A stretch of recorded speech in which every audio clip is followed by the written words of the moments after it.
Please be seated.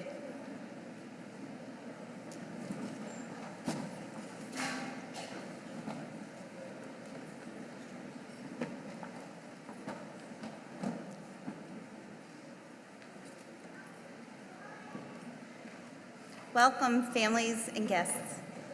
The ceremony for the class of 2024 at the Robert Larner, MD, College of Medicine at the University of Vermont will be presided over by Dean Richard L. Page. Dean Page.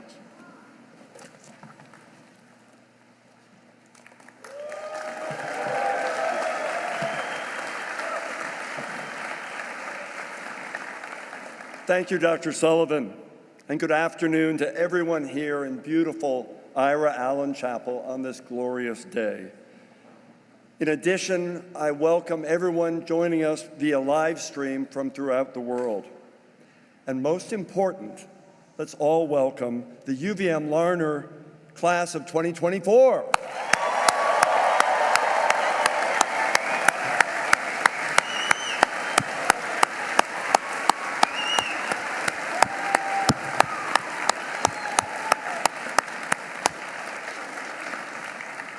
Now, I must confess that my normally dulcet voice didn't wake up with me this morning. And as such, I can tell you I'm confident I'm not contagious. I'm positive I don't have COVID. And I'm very optimistic my voice will last through this beautiful occasion today. In addition to welcoming all of you on this momentous occasion, we're honored to have Provost and Senior Vice President Patty Prelock with us. Let me also give a special welcome to our guest speaker, Dr. James O'Connell, who you'll hear more about in just a few minutes.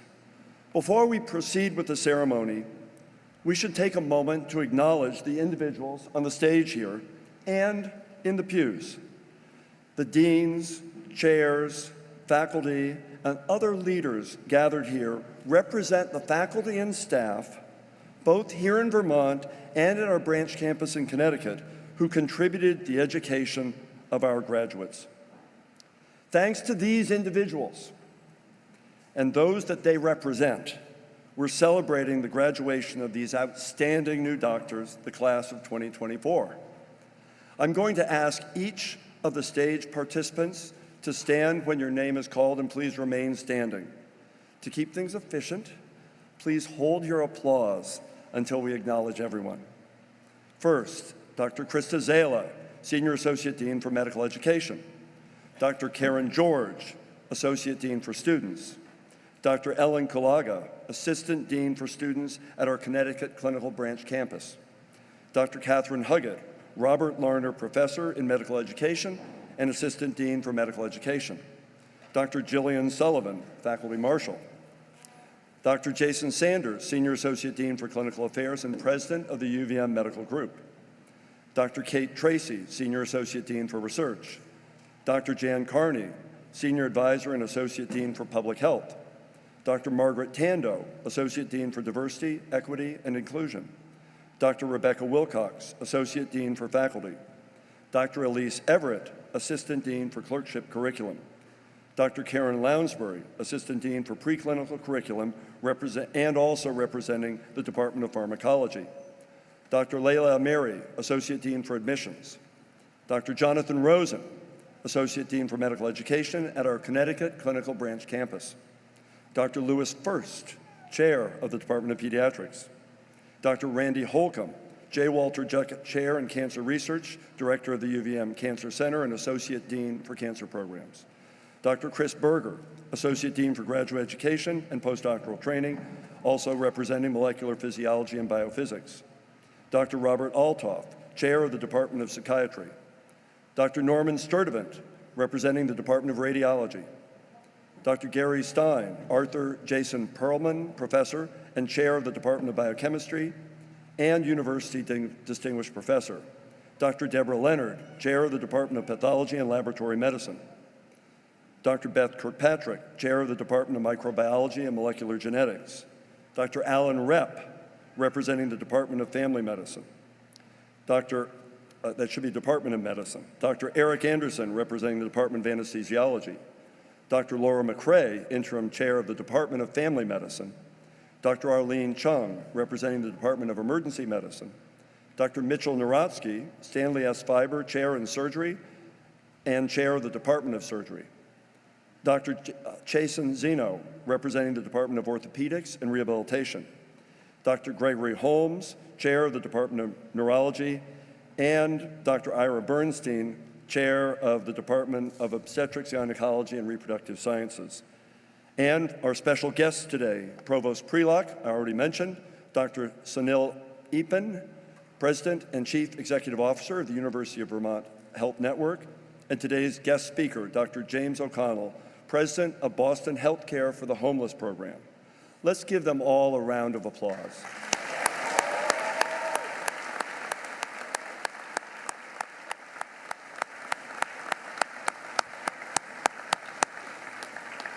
Those standing, please be seated. The class of 2024 is special. They applied to medical school before anyone had heard of COVID. But they started their medical education in the thick of a pandemic.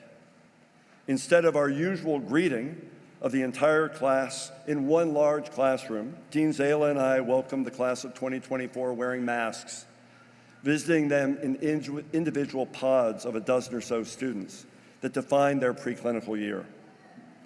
The beginning of medical school is always hard, but nobody would wish upon them the added challenges that they endured. But the class of 2024 survived and even thrived. We were making up the rules as we went, and this class rolled with the changes. Nobody wanted the restrictions that they had to endure, but we were all committed to educating the next class of much-needed doctors. The class bonded, first within their pods and eventually, as restrictions relaxed, with one another as they developed into a cohort of amazing future physicians. COVID's gone. COVID is not gone, I should say. COVID is not gone and may flare up at times with new clinical variants. For that reason, please keep up with your vaccines. But we're fortunate to be in an endemic phase now, more benign, and we're able to enjoy this time together. But even in the dark days of the pandemic, these students and our entire college maintained optimism and embraced our future. There were some high points from their first years, representing a leap forward in serving our rural patients using video conferencing. And now we use that for recruitment of students and residents. Our college also looked toward a more bright future despite a lockdown, and just 2 months after they arrived, we broke ground on the beautiful and now fully occupied Firestone Medical Research Building. Indeed, I've never been more optimistic about the future of a graduating class. These new doctors are ready to take whatever life brings them. They've survived a pandemic while absorbing a curriculum that provides understanding of biomedical science at a molecular level that we never even imagined 10 years ago. There are biologics, immune therapies, and even devices that provide hope now to patients who previously had little expectation for improvement or even survival. I can't wait to see what the class of 2024 helps develop and gets to use during their clinical practice.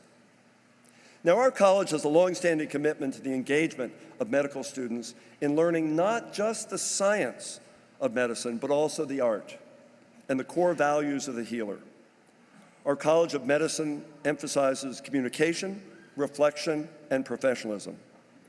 We built on this tradition with our statement on professionalism, developed by a diverse task force of students, trainees, faculty, and staff. Challenging times underscored even more this commitment. The statement, which appears on the back of today's printed program, reads as follows: Our Larner College of Medicine community upholds the highest standards of professionalism as we follow the passion for lifelong learning and improvement. We demonstrate professionalism through integrity, accountability, compassion, altruism, and social responsibility. We honor the trust our society has placed in us as stewards of the art and science of medicine, relying on cultural humility kindness, and respect to guide our daily interactions. We expect all members of our community to embrace these principles of professionalism as we strive to conduct and support patient care, research, and education that are second to none. Notice that this statement affirms professionalism not as the way you look or where you're from, but rather what is in your heart as you strive to be the best for your patients. This commitment to professionalism is our true north, and we trust it will serve the same for the graduating class of 2024. Now, class of 2024, we've been looking forward to this day since you arrived. It's also a big day for your family and friends. As we celebrate this milestone together, let's take the opportunity to thank those who played an important role in helping for you to arrive at this very moment. Attending today, either here or remotely, are the loved ones who have supported you and encouraged you each step of the way. So I'd like to ask our graduates to stand. Face your family and friends, and give them a round of applause to thank them once again for their love and support.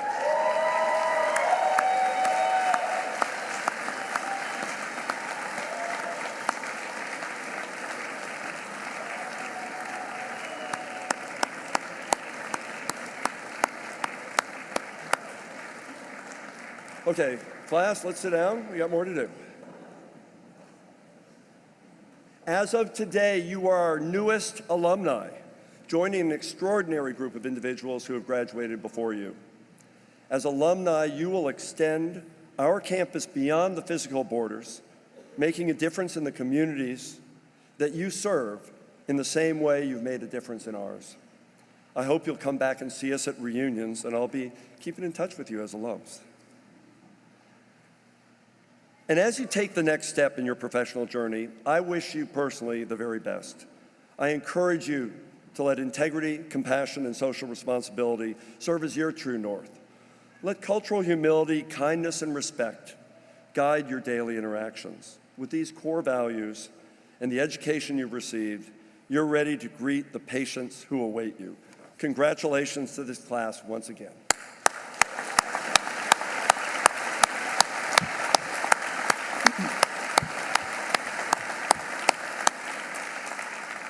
Now, it's said that medicine is a team sport. In the care of patients, we depend on our colleagues and our partners.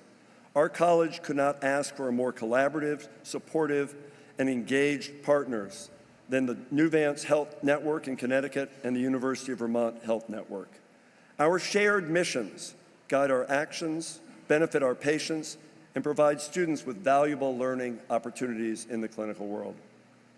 Representing our Vermont clinical partner, it's now my great pleasure to invite my friend and colleague, Dr. Sunny Epen, clinical professor of anesthesiology, president and chief executive officer of the University of Vermont Health Network, to share his thoughts. Please join me in welcoming Dr. Epen.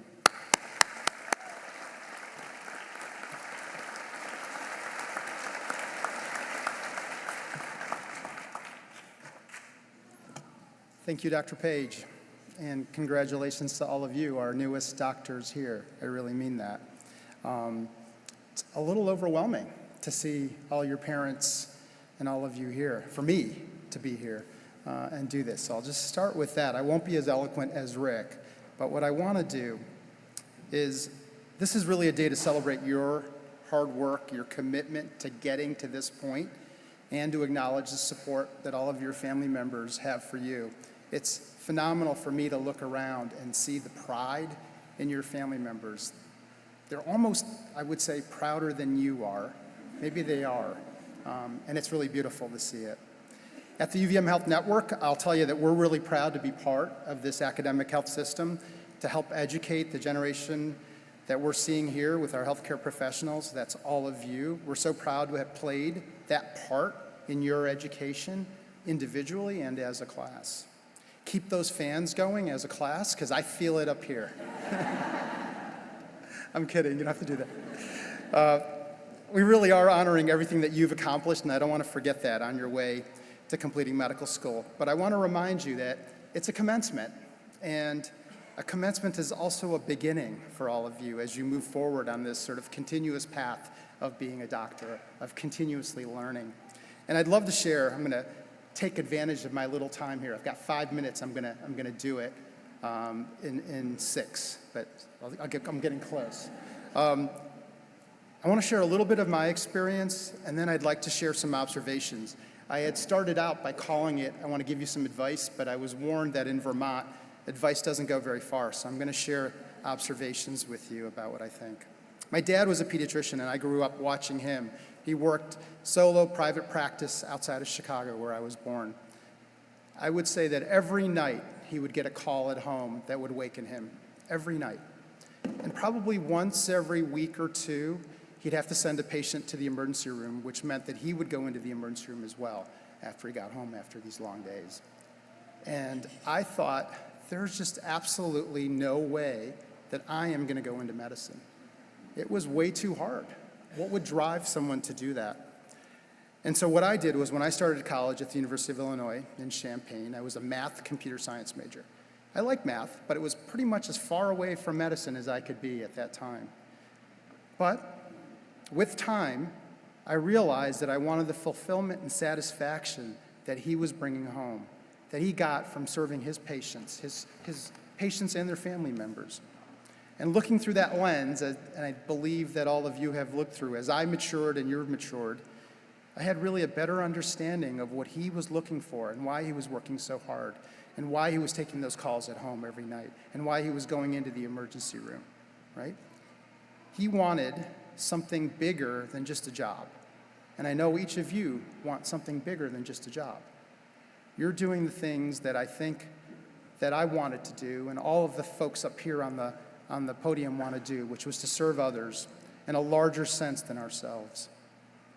I will say that as I sort of at the end, very late, took the MCATs and I wound up going to medical school at the University of Chicago with a lot of doubt, I've never regretted that decision every single day of my life, and I hope that you will find that the same way. My journey's taken a lot of turns and twists along the way to where I am today. Actually, some full stops, quite frankly, and turn around. I expected to be an academic anesthesiologist. That's where I was going. I spent the first several years after I finished my residency at the Brigham in a basic science lab. I realized that wasn't the direction my life wanted to take me. I didn't get the same satisfaction I was hoping to, and it felt like the work I was doing, the promise for it was way too far out for me. I was an OB anesthesiologist, which I absolutely loved. It was an amazing privilege to be the same way that I hope all of you will find, that amazing privilege to be in someone's life at that time when things are so stressful and so exciting. The promise of what can come and you're being part of that. The job that you have to do to keep people healthy in that critical period of time is incredible. Eventually, I moved into more administrative roles, and that was a whole other beginning, and I find myself here in Vermont in my new role. Completely have stopped doing clinical work since I've been here, and who knows what's going to come next. But today's commencement for you is just one of many endings and beginnings that you'll have on your road to your career. You're a leader. Today, you are a leader. Society says just by the fact that you're a doctor, you've become a leader. I hope you'll embrace this privilege because you have the opportunity to change the world. It could be one life at a time or large groups. There's no handbook for what's going to make you successful. And so I want to share some of my observations. I've got 12 of them. I'm going to run through them quickly. There is no insult here in any way, shape, or form. I want to say that. Number one, I'm not going to number them all because that'll scare you. Smile, not to be performative, but to be a source of comfort. There are very few things that a genuine smile can break down barriers like. There's no other gesture that I know of that can transform the hierarchies that exist that you're going to encounter, like a smile. Show up early, work hard, don't do the minimum, go beyond. The work that you're starting is difficult. You will get the most out of it based on how much you put in. Care. Care about the work, care about the people that you work with, and the world around you. If you find that you don't care, think about what you're doing. Are you doing the right thing? Be calm, be tolerant, especially when others aren't. Be kind, always. Be nice to everyone, especially people who may rank below you in whatever hierarchy that you live in. The way that leaders treat those below them, rather than how they treat their colleagues or their superiors, is a much better indication of their true selves. Flatten hierarchies whenever you can. You and everyone around you will be more successful when you can create an environment where people can be honest with you.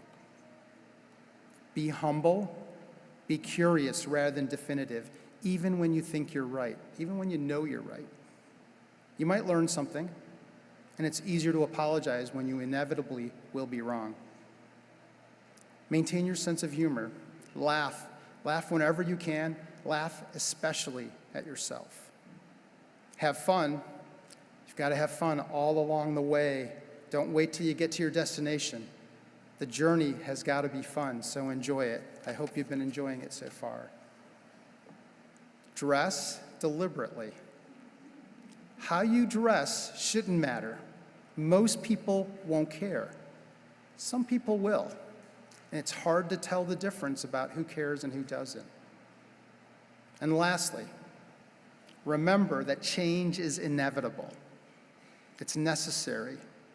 You're going to have to stay open to new ideas and possibilities and be willing to evolve, even sometimes to start over.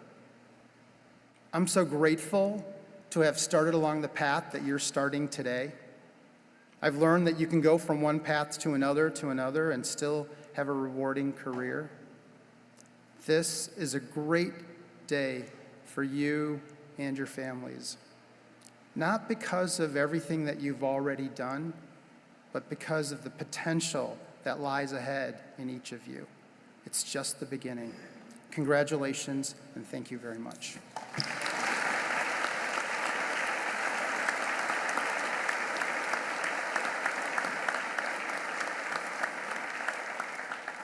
Dr. Epen, thank you so much for those wise words.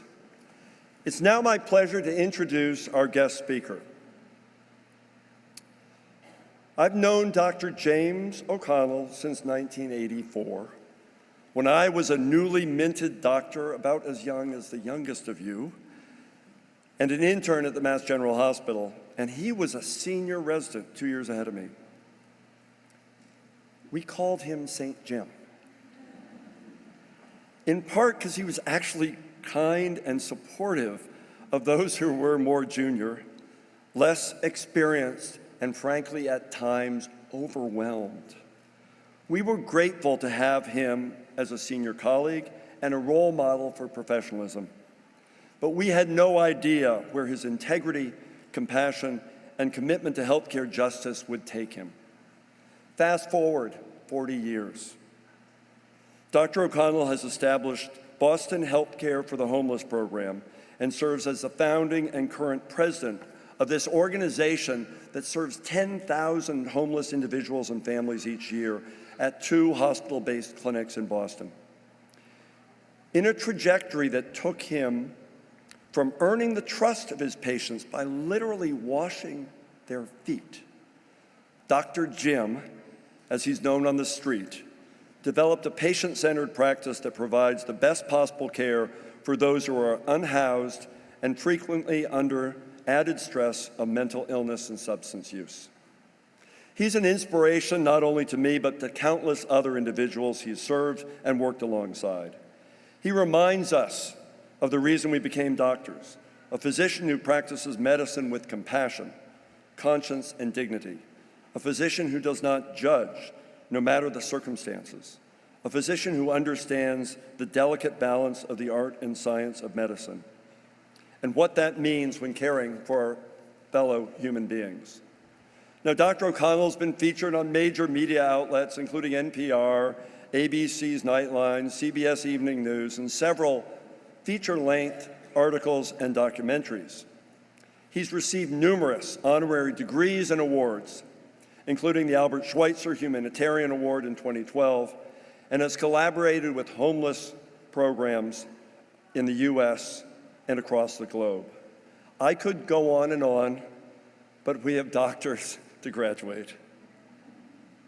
I do urge you to look for last year's New York Times cover story for the New York Times Magazine about him, and the recent book entitled Rough Sleepers that chronicles Dr. O'Connell's amazing healthcare program and his career.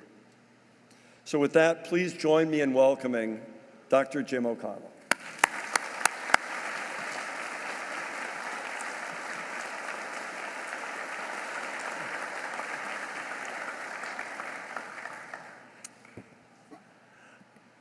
Well, thank you very much, Dr. Page, for that warm introduction, and actually for 40 years of friendship. I so appreciate it. I'm so honored to be here, by the way, and looking out at all of you and seeing the fans, it's just warming and cooling my heart at the same time. So Provost Priok, President Epen, all the deans and chairs and faculty of the School of Medicine, to the family, friends of the graduates, and of course, mostly to you, the graduates of 2024. I salute you, and I'm really honored to be here to give you a few thoughts. And I've learned just recently that I can't give any advice. This is Vermont. So you'll appreciate this. In preparation for this afternoon, I spent some time looking at what commencement addresses should be all about. And a couple things came up, and someone mentioned that the best thing for speakers to do at graduation is to pretend that they are the body at an Irish wake. Everybody's there to party, but nobody expects you to say very much. And then I looked into say, well, what have been some of the great graduation speeches? Because I frankly can't remember mine, and I'm sure you're unlikely to remember this, but I hope you remember some of them. But Albert Einstein holds the record. He was prickly when he gave commencement addresses, but he was giving an address at a college I won't name, and he wasn't feeling so great, so he stood up and he said, and I quote, "I do not have any particular thoughts to express today, so I wish you all success in the future." And then he sat down. And now, after this kind of very pregnant pause, everybody stood up with a thunderous ovation and appreciated it. So those are the two highlights, and I'm going to give you a low light now. So when you look back at your own life journey, and I can't help but thinking, I was with Dr. Page literally 40 years ago when we were learning, and I know I have to do a shout out to Dr. First, who when I was doing my pediatric rotation in medical school, Dr. First was my resident at Boston Children's Hospital, taking care of me. And he was amazing, as all of you probably already know. But when you look back on your life, Steve Jobs used to say, it looks like it's a straight line. And beware of that, because when you look at all of our lives, it's full of zigs and zags, failures and successes, lots of joys and sorrows. But we all get to the journey gets to where you are. And I've been thinking back on because of this. So, I went to college during the late 1960s. I graduated in 1970. And that was an era marked by incredible division, tumult. We were marching, we were protesting, the war was going on. Martin Luther King was assassinated when I was a junior, and later on that year, Robert Kennedy was assassinated. So we were a mess and mostly disillusioned. And I worry now as I look at, frame shift 50 years later, I worry that we're handing you a world equally divided and divisive, and I apologize for that ahead of time. But it was funny, after going through that in the 60s, we didn't know what we wanted to do. So I was part of that lost generation about which my mother, when she was alive, wouldn't let me talk, I went to graduate school for a couple of years. I taught high school in Hawaii for a couple of years. I went to New York City to pursue a PhD in political philosophy, but that didn't last very long. I ran a restaurant for a year, and as most philosophy majors do, I drove cabs, and I waited and bartended on tables. But then I had this kind of remarkable time of my college roommate and I decided we had to escape, get away from everything. So we found an old dairy barn that cost $3,000. I remember we put our tips together from bartending and moved up to Jeffersonville, Vermont, and spent 2 absolutely wonderful years there at the foot of Madonna Mountain. This is before Smuggler's Notch became kind of a snazzy place. But believe it or not, for $75, you could get a year-long pass to ski all year. So we were in heaven. It was like a magical winter. So it was up here that I started thinking, what am I going to do with my life? I'm getting near 30. I still don't know what I really want to do. And it was here that I started thinking that I really wanted to be a doctor. I had watched a country doctor named Dr. Fitzgerald, who was up in Smuggler's Notch, and I decided that's what I wanted to do. So I had to go back and do my pre-medical stuff because I'd assiduously avoided any sciences when I was in college. It was the 60s. And so I had to go back and do my 4 basic sciences, 3 semesters of which I did down at Brown. I grew up in Newport, Rhode Island, so I was down at Brown and was a special student. I'll never forget having a card that said special student. And then the last semester, I was able to come up here and live at the barn, and I took physical chemistry here at UVM. And I can tell you that I used to dream of sitting in exactly where you are right now. But I was approaching 30, I was getting a little older than 30, and old students were not welcome at very many places back then, so I ended up in the place I grew up hating most, which was Harvard. But it was actually quite wonderful, to be honest with you. But then, frame shifted again, I decided I wanted to be an oncologist. I loved medicine, I loved inner city medicine, and I gave up the idea of a country doctor, and I wanted to become an oncologist. And I was going to my fellowship as I was finishing my residency, and my chief of medicine, who was Dr. John Potts, called me in, and this is a lesson to all of you, by the way. This is advice, okay? He called me in, it was my senior year, and when you get called into your chief of medicine's office, it's like getting called into the principal's office, right? And you know that the question is going to be rhetorical. And he said, look, the city has just gotten a grant to take care of homeless people. There's been a bunch of homeless people getting together to talk about how they want to be served, and they're demanding a full-time doctor, and they couldn't find one. So I got conscripted, and I agreed to do this for a year. Thought it would be my year of like Urban Peace Corps, my year of giving back.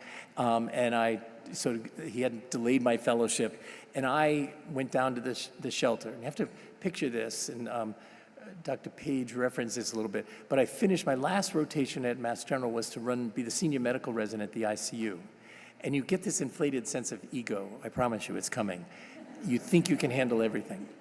And I was that was June, and July 1st, I was going 6 blocks down the street to be the doctor in a shelter that has 800 people there. And I figured, how tough can a shelter clinic be after you've done the ICU? So I walked in, thinking I was really God's gift to the shelter. And there was a phalanx of nurses who had been running a clinic there for about 15 years without the help of any of us doctors, they pointed out. And they sat me down and told me how we had been trained all wrong. And to make a long story short, they took away my stethoscope and anything that smacked of being a doctor, and I had to soak feet, literally soak feet for 2 months as my apprenticeship. And you can imagine what I thought about as I was trying to learn how to soak feet, and thinking I should be at my oncology fellowship right now, and here I am soaking feet.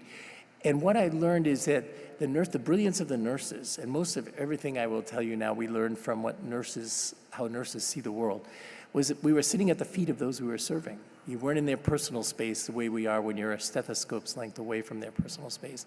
And it was dignified. They always called somebody by their names very gently, very, very dignified.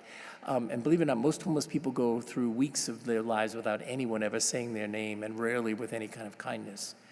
And I would dutifully soak feet. We couldn't ask any things like, are you hearing voices, having any chest pain, all the chief complaints we were taught to get. And I had to just say, is there anything else we can do?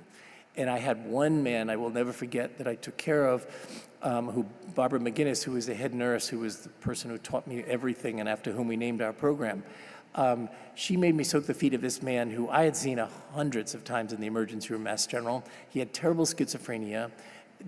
He resisted anything we wanted to do. So we had called in his chart, we actually called him treatment resistant. And I remember after about a month, he looked down at me, and I'm soaking his feet, and he looks at me. The first words he ever says to me are like, hey, aren't you supposed to be a doctor? And believe it or not, that was the first person in the shelter for 1 full month that called me a doctor.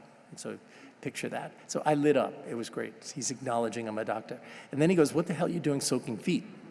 And I didn't know what to say, except I said, I have no idea. I'm just doing whatever those nurses tell me to do. He looked at me and he kind of laughed and he said, it's funny, I do the same thing. And then we were friends. And about a week after that, he asked me if I could give him some medicine to help him sleep. And I was stunned.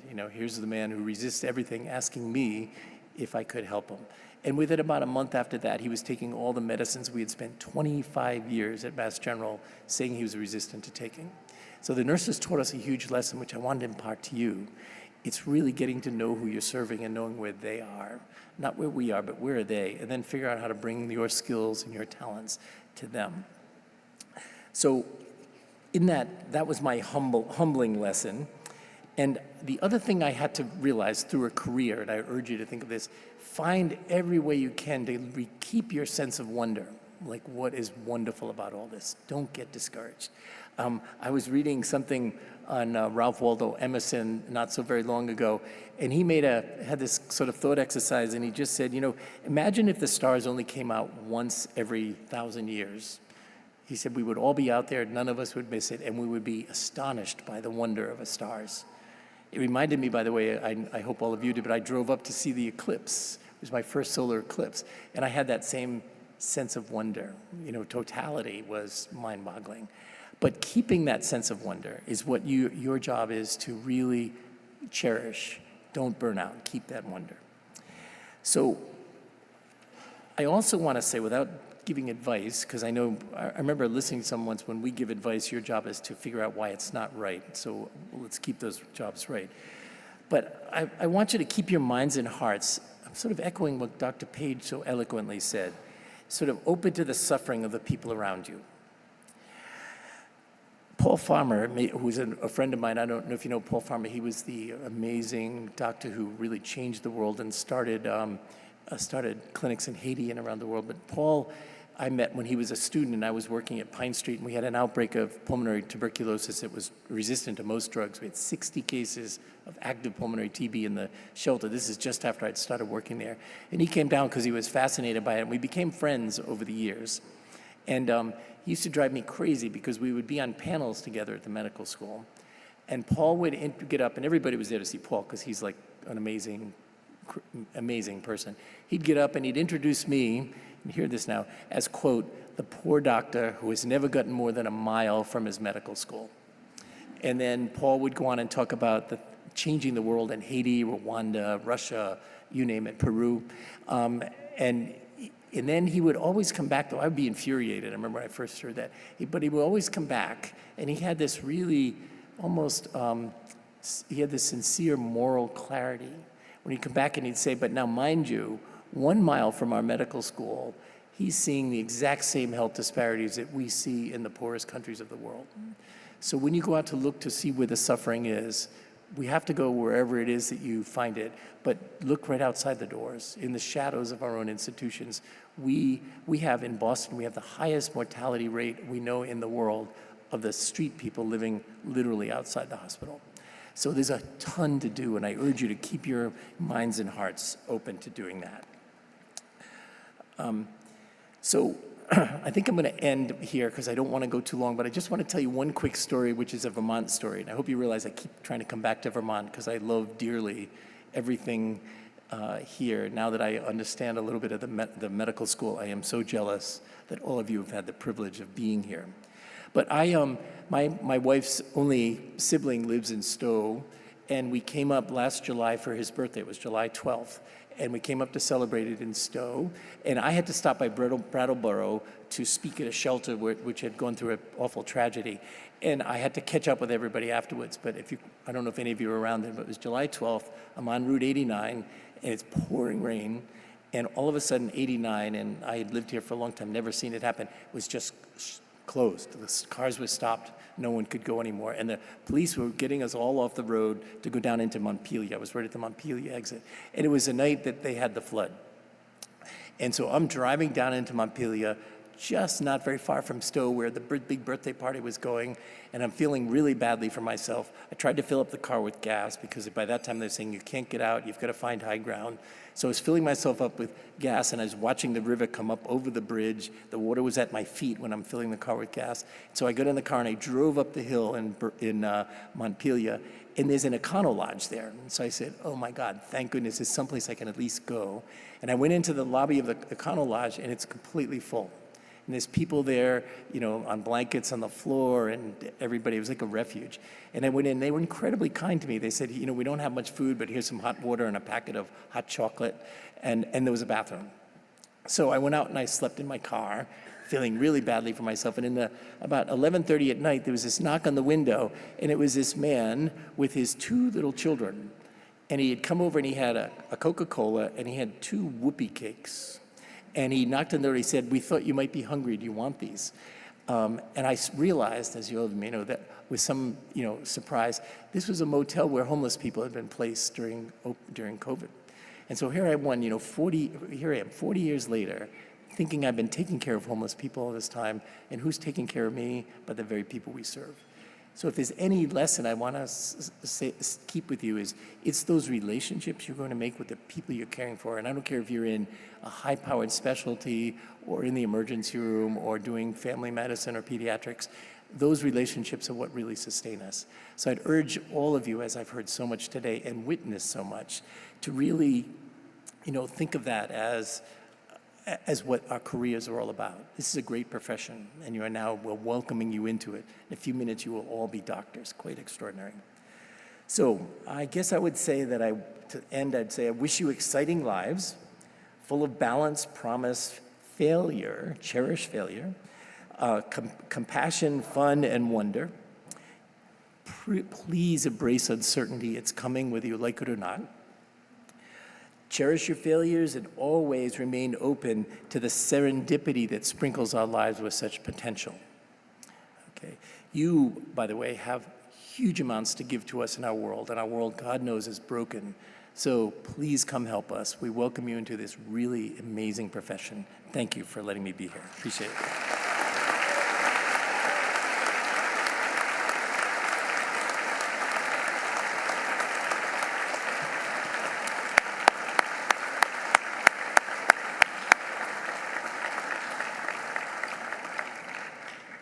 Thank you so much, St. Jim. It's now time for us to recognize 18 members of our faculty who are receiving emeritus status this year. It's impossible to take the full measure of the contributions made by this distinguished group. It was their mission to teach and to learn, to ask questions as well as to answer them, and to prepare the next generation of physicians and scientists to make a difference in the world. Their names are listed in the program, and we are tremendously grateful for their contributions. Please join me in acknowledging them.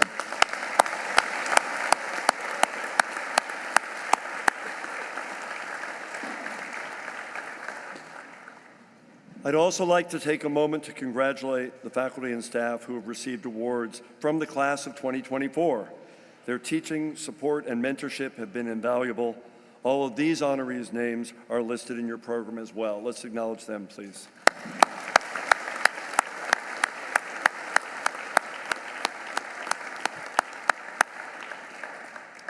Now, in May of 1999, medical student then, Krista Zala, walked across this stage and became Dr. Zala, setting out to pursue a career in pediatrics.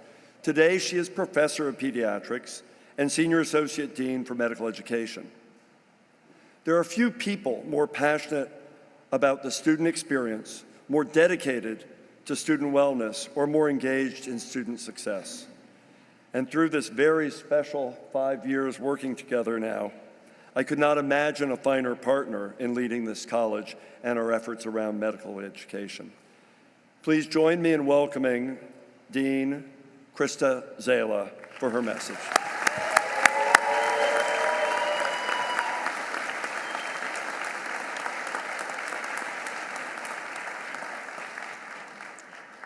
Thank you, Dean Page, for such a thoughtful introduction. To the family and friends joining us today, thank you for the distinct honor of getting to know your graduates throughout their medical education here at the Larner College of Medicine. I am grateful for the relationships formed and all that your students have taught me. Thank you also to our distinguished guests and all of our dedicated faculty and staff throughout our region who make educating future physicians possible. I would like to especially thank Dr. Alan Kulaga. who will be leaving her position as Assistant Dean for Students at our Connecticut campus at the end of June to serve as the Associate Program Director for Internal Medicine at Norwalk Hospital in Connecticut.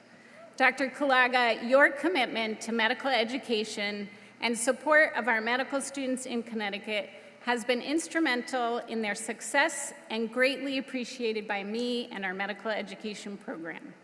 You will forever be a part of our Larner College of Medicine community, and we wish you great success in your new position.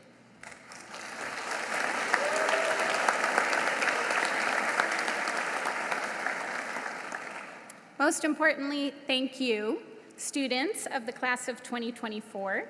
You have enriched our community, raised questions, and participated in conversations about important issues, and contributed to the success of our medical education program, paving the way for current and future students.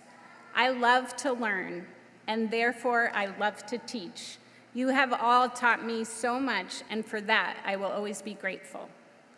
As I reflected on what to share with you today, a class that began their medical education during unique and unprecedented times, I wanted to focus on preparedness, social responsibility, and hope. Earlier this week, one of you shared, "I am not sure if I am ready." While this is certainly a natural feeling at this important transition, I want you to know that you are ready, and that is something I am absolutely sure of. I know this not because it's my responsibility to prepare you, but because I know you. You have been engaged in your education, observed in multiple simulations and clinical activities, and cared for countless patients throughout your medical education. It may not have always been easy, and maybe you even stumbled along the way, but I am confident that you are capable of integrating your medical knowledge and clinical skills, and you are entrustable with patients. So you are ready, and you will provide compassionate and comprehensive care to your patients while continuing to learn and develop new knowledge and skills. As I look out at your class, I am hopeful for the future of medicine, and I know that you remain hopeful too. Resolved in your commitment to public service, actualizing your dreams of becoming a doctor, and cultivating social responsibility. As physicians, evident by Dr. O'Connell's remarkable career, we have a social responsibility to promote justice in the healthcare system and ensure fair distribution of healthcare resources and access to high-quality care. So much has changed since you applied to medical school, in yourselves, in healthcare, and especially in the world around us. Every day, we are reminded of the crucial work we must do to protect human rights such as freedom, justice, equity, and access to education and healthcare. As Dr. Garu Basu, an alumnus of ELCOM, believes, you are not just physicians, but ambassadors of health. Recent events have underscored that providing medical care is work that is vital. I thank you for choosing this profession, and more importantly, your future patients thank you, as you will have a profound impact on their health and well-being.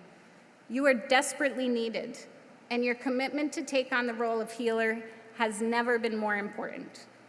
I feel privileged to be a physician and thankful for the opportunity as a pediatric hospitalist to care for the children in our community. Our system is far from perfect, and our country is still in desperate need of physicians to equalize healthcare utilization across race, insurance coverage, and geographic locations. I encourage you to use your position as a physician to continue to advocate for change and your voice to speak up for what is right. Be ambassadors of health and demonstrate kindness, respect, and cultural humility in all that you do. I am so proud of all that you have accomplished and am honored to be a part of your celebration. This day is for you, in recognition of your hard work, your advocacy, and your many accomplishments. I hope that you will look back fondly on your time at the Larner College of Medicine, You certainly will have stories to tell about your education during a global pandemic, the patients that impacted you, and the state of the world. I'm impressed at how well you navigate new and difficult terrain, and am inspired by your ability to adapt to the demands of medical school and chart your own path to success in medicine. Although we are parting ways today, I don't view this as a goodbye, but rather, as Dr. Epen said, a new beginning. I am honored to have you join me as a fellow UVM Larner alum. Keep in touch and stay connected with us, with each other, with mentors, family, and friends.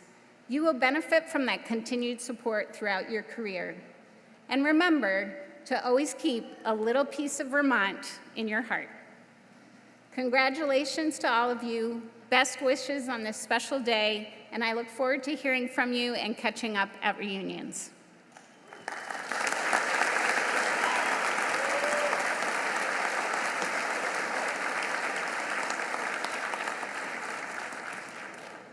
It is now my distinct pleasure to introduce Dr. Tyler Landman. Tyler considers London, Great Britain to be his hometown. He received his undergraduate degree in neuroscience and behavior from Wesleyan University in Middletown, Connecticut, his wilderness emergency medicine technician training and certifications from Solo School of Wilderness Medicine, and a Master of Public Health degree in chronic disease epidemiology from Columbia University in New York City. Prior to medical school and currently, Tyler is a professional rock climber, a member of the British climbing team, and 3-time British junior national champion and 2-time British senior national champion. As a medical student, he was a summer research assistant at the Steamboat Orthopedic and Spine Institute in Steamboat Springs, Colorado, collecting data on all ACL reconstructions performed by a physician in the practice, and provided sports medicine coverage for the World Cup climbing competitions in Salt Lake City. This summer, Dr. Landman will begin his residency in family medicine with a focus on sports medicine at Maine Medical Center in Portland, Maine. Please welcome Dr. Tyler Landman to the lectern.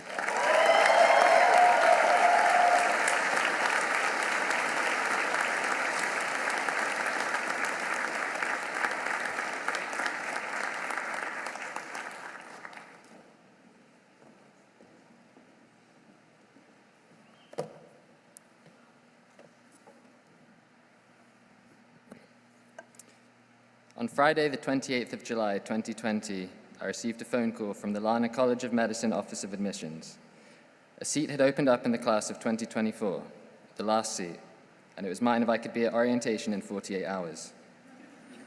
After 5 years of applications, wait lists, test taking and rejection, I'd finally been accepted, and it was none other than at my top choice. The next day, I drove from Colorado, and still ecstatic, arrived in Burlington the following Monday. The excitement I felt on arrival didn't last long. Before I could say caput medusae, I was in over my head studying. And that was before I even had a place to live. I was glad to be where I was, but I felt I was drowning. I reached out to an attending obstetrician here at UVM, a mentor I'd met on previous unsuccessful application cycles. Her advice? If I woke up every day, got dressed, and showed up, I'd make it. It's not rocket science, or so she said. My parents had always told me that half the battle was showing up. Well, it seemed that I'd finally figured out what the other half was, getting dressed. In the end, they were both right, though I still showed up to the hospital in mismatched scrubs at least once. During medical school, the simplest tasks can seem unachievable. We become adept at looking for physical findings like icteric sclera or Janeway lesions and connecting them with diagnoses. Yet the idea of sitting down and eating a meal, doing laundry, or getting the car repaired becomes unfathomable. We get comfortable delivering life-changing treatment plans to patients, but figuring out how to park in the right student lot without receiving a ticket is a pricey battle we've all had to contend with. Before medical school, I was a professional rock climber. I spent decades of my life figuring out how to reach the top of the most difficult climbs in the world. Many have compared medicine to a marathon as opposed to a sprint. I would argue that a race is the wrong analogy. After 28 years of climbing and 4 years of medical school, it's dawned on me that our pursuit through medicine is a climb, a complex sequence of physical and psychological movements to a peak that is constantly shifting and changing.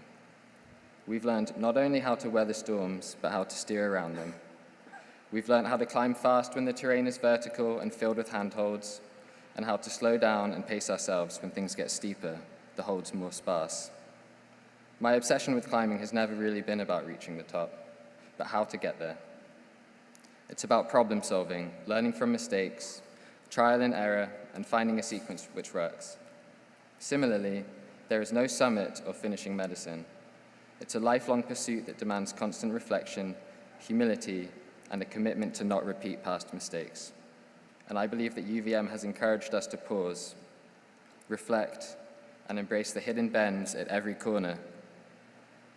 One thing I learned from the many years it took to get accepted is to find a way to enjoy all aspects of the journey, those that feel like setbacks as well as those that are successes.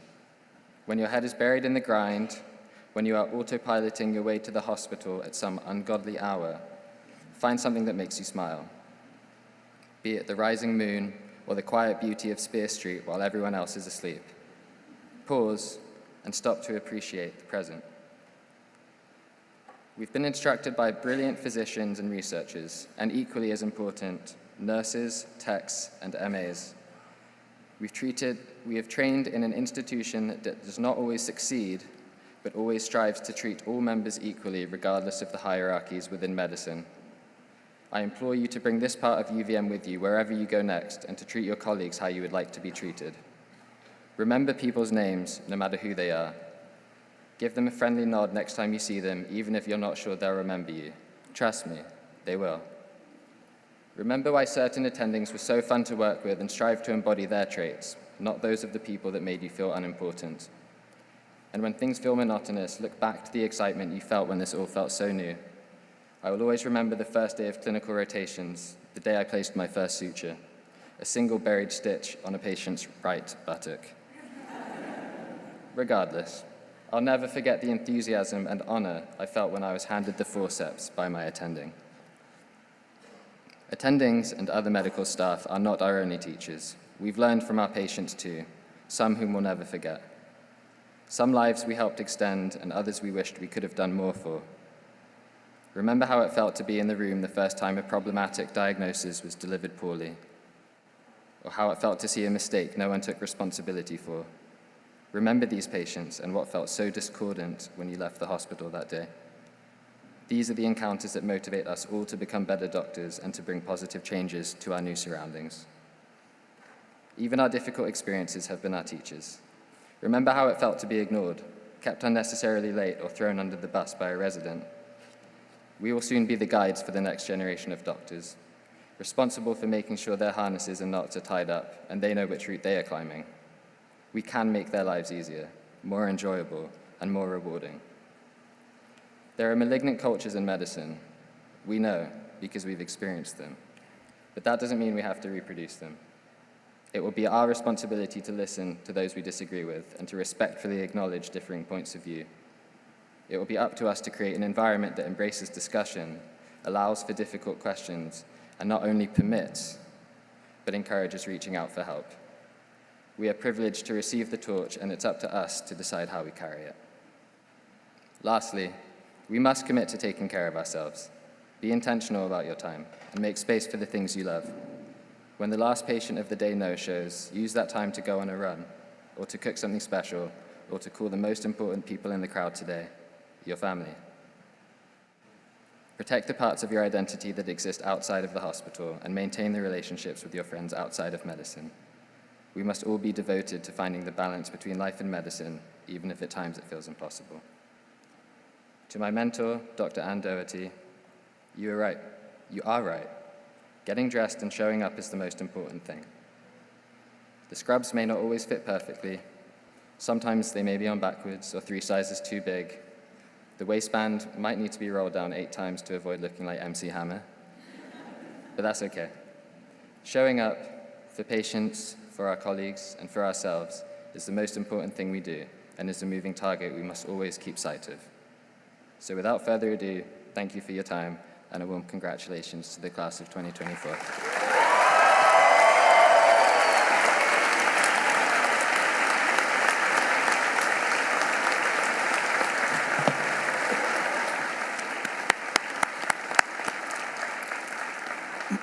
Thank you, Tyler, for those wonderful words. The time has arrived. We ready? It's exciting, isn't it? It's now my great pleasure to invite the medical students of the class of 2024 to come forward and receive their hoods and diplomas.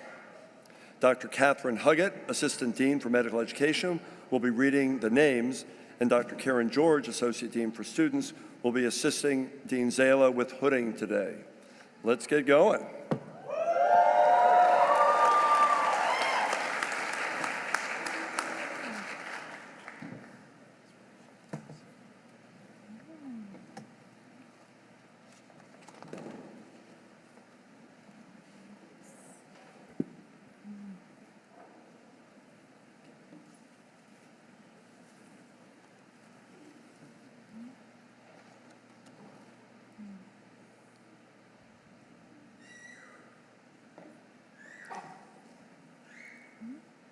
Right?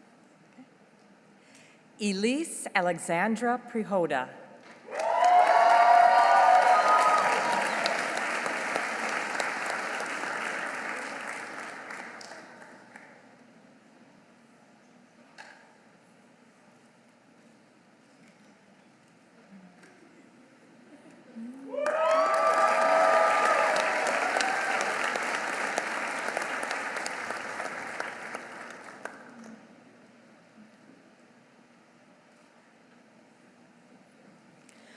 Jeremy M. Abalade.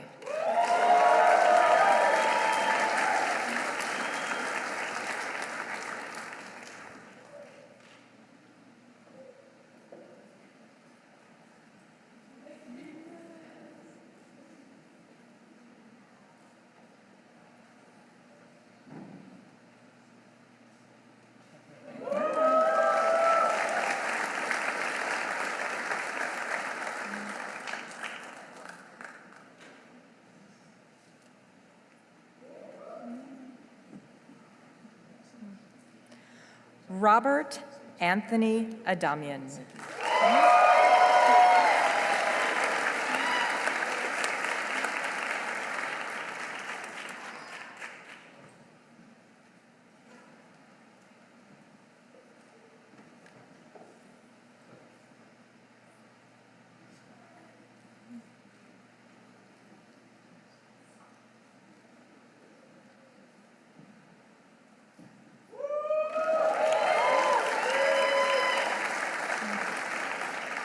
Sam Afshari.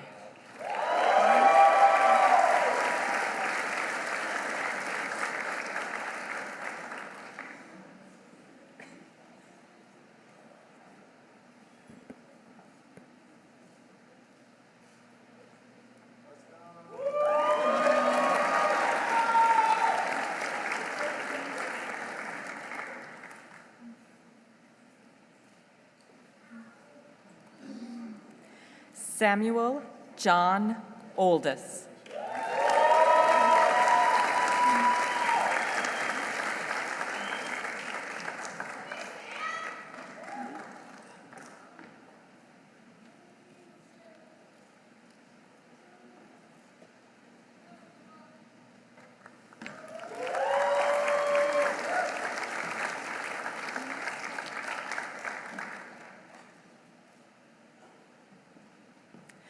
Dana Issa Allison.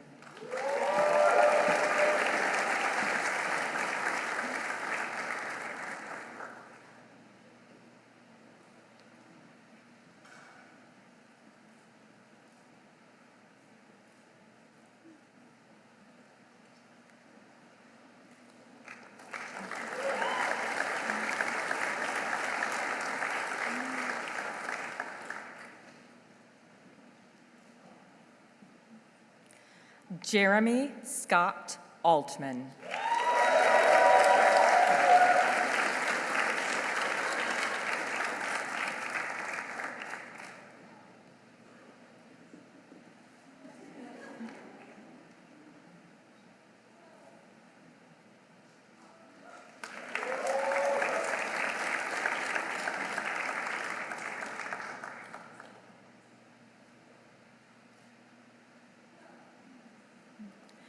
Callie Amoa.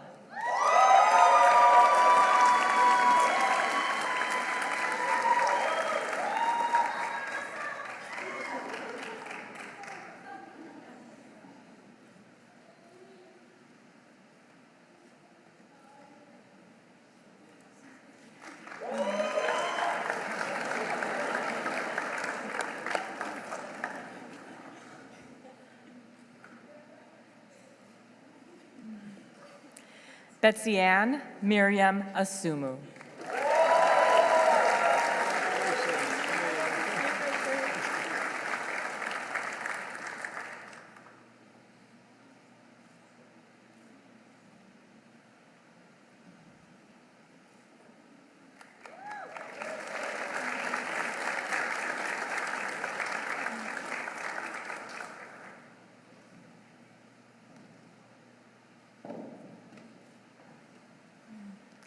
Lorena Magdi Ayub.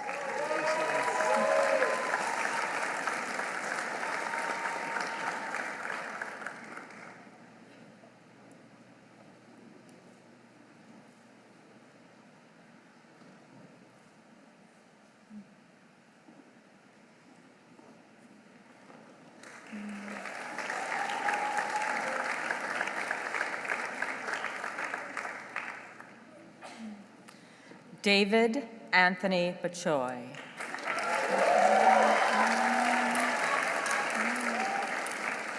Who is being hooded today by Dr. Ellen Kulaga, Assistant Dean for Students and Assistant Professor of Medicine.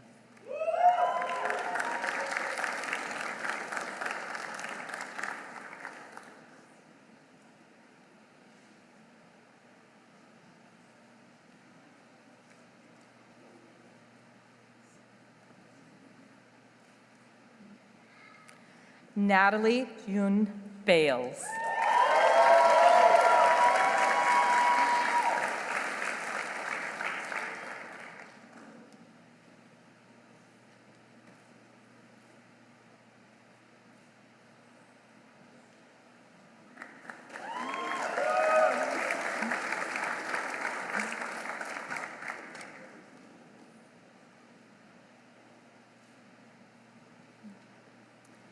Elliot Simon Binkard.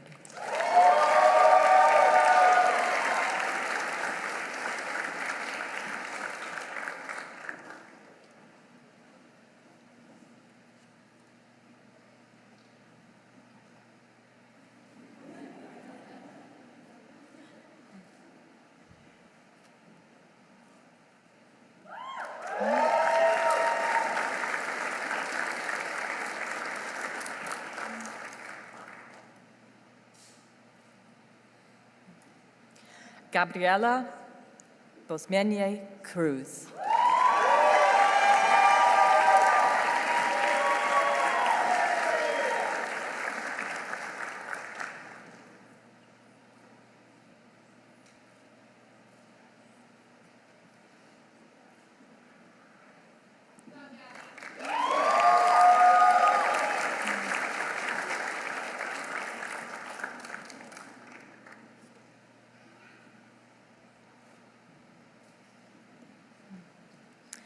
Stephen Joseph Brand II.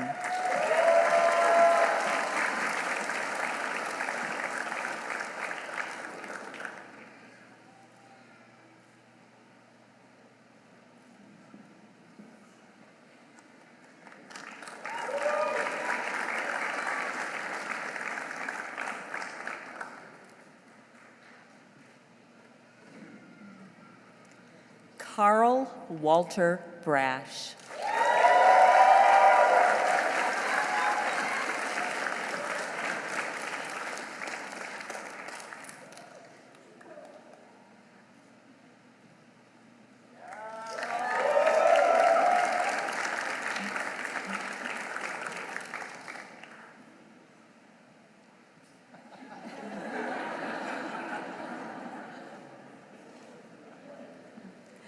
Nicholas Donald Brunette.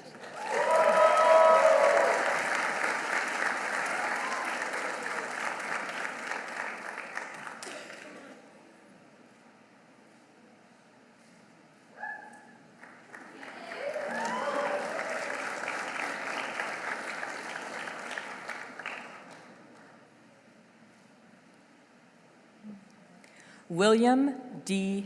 Buick.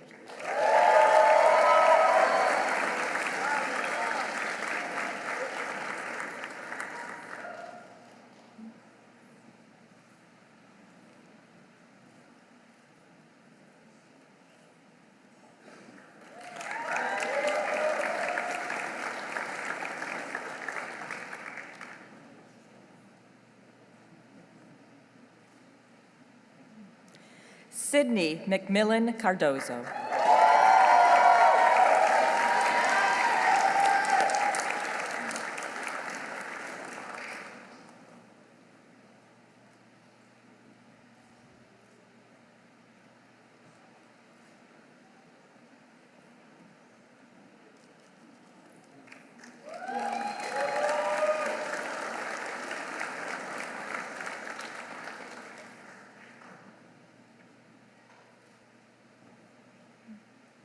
Rachel Louise Carpenter.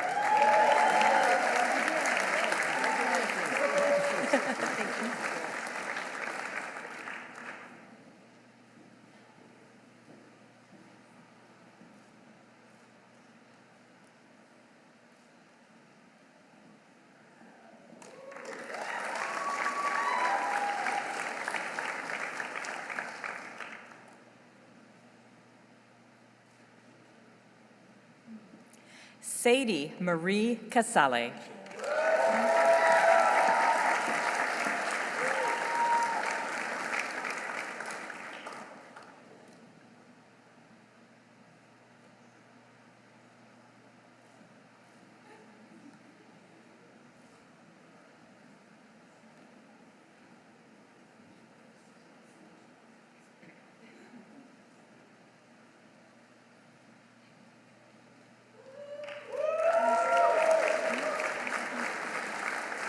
Amy Kine Chang.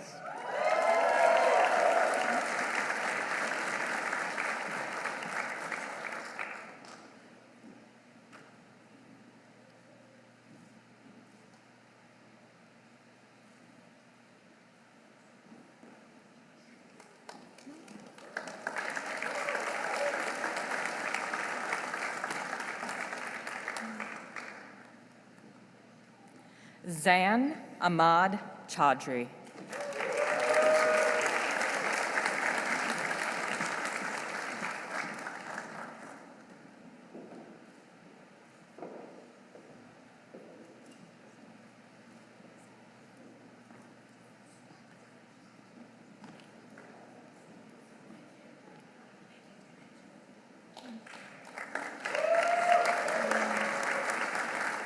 Christina C. Cobb.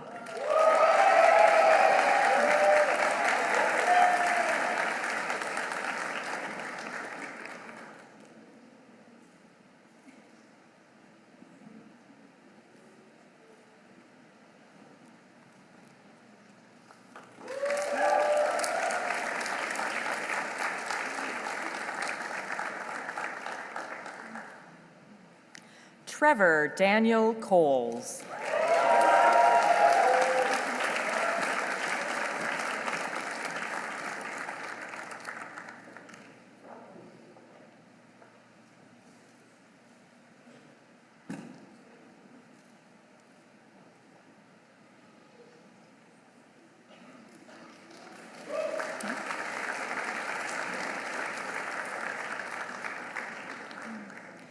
Tanya M. Conley.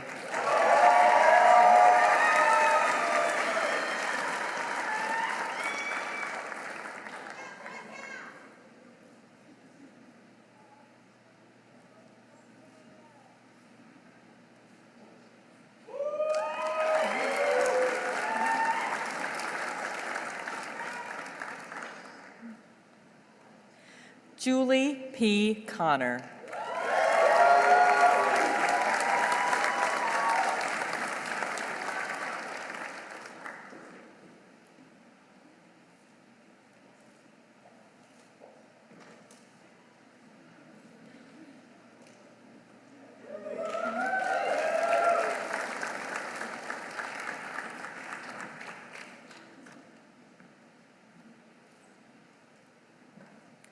Hannah K. Cook.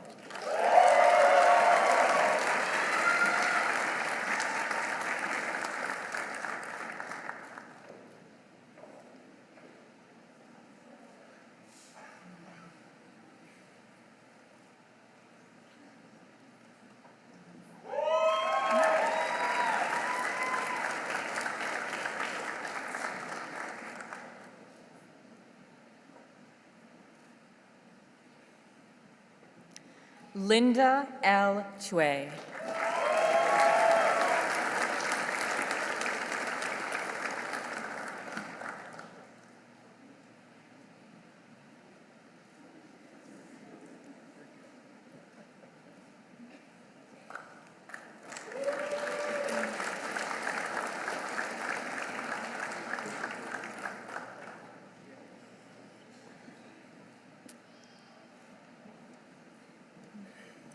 Lily Deng.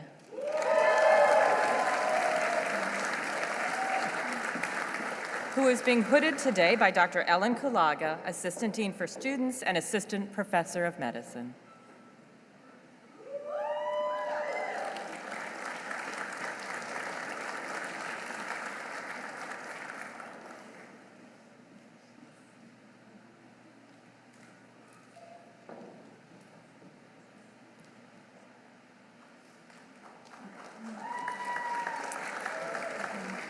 Alexis Miller Dennison.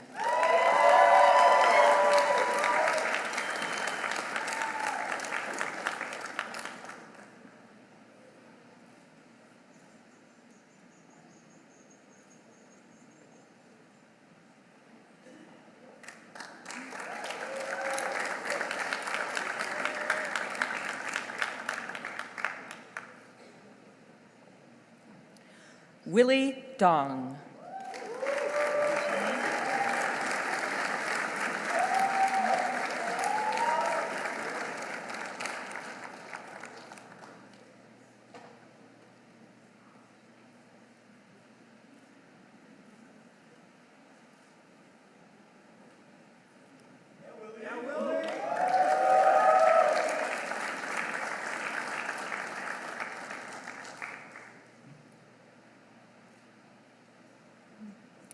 Arlie M. Donovan.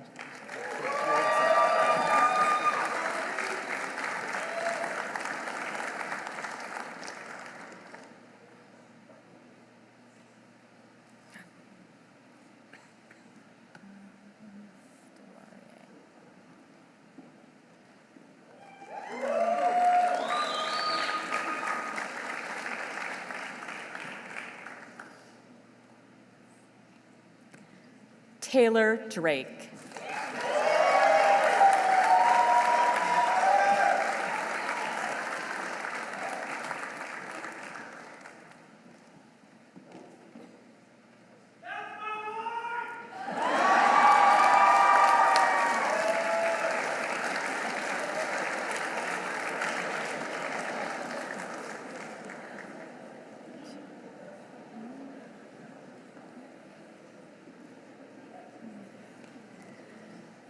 Liberty J. Dupuy.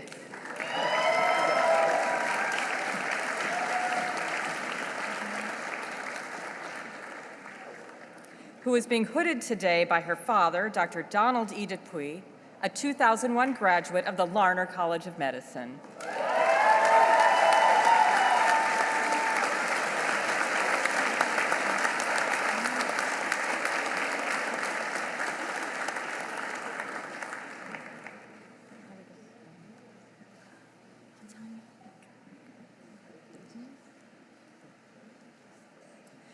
Rose Alana Idison.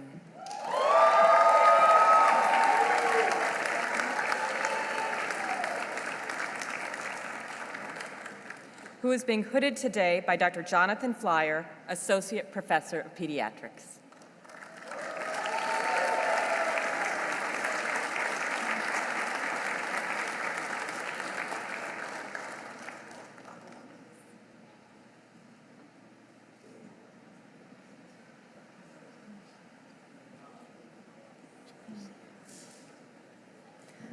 Arya Alahi.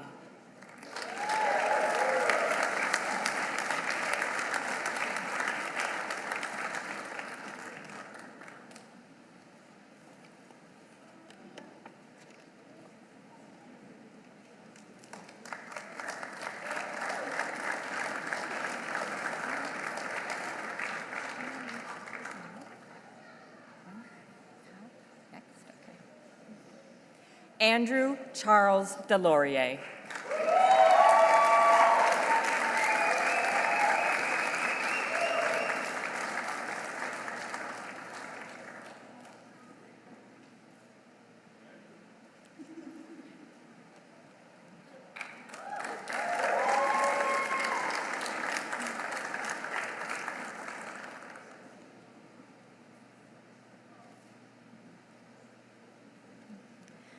Jake Ermolovich.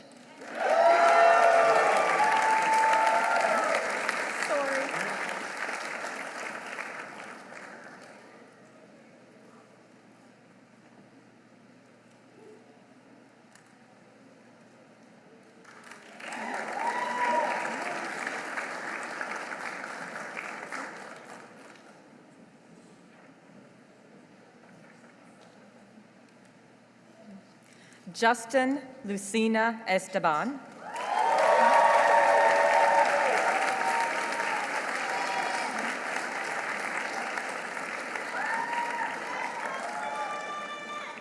Who is being hooded today by Dr. Mark Hames, Assistant Professor of Orthopedics and Rehabilitation.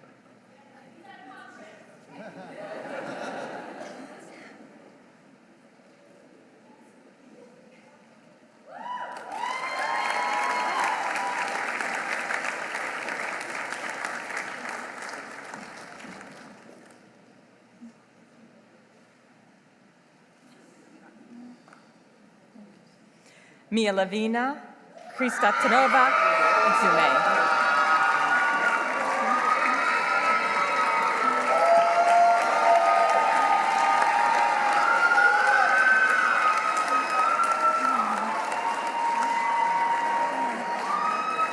Who is being hooded today by Dr. Molly Rideout, Professor of Pediatrics.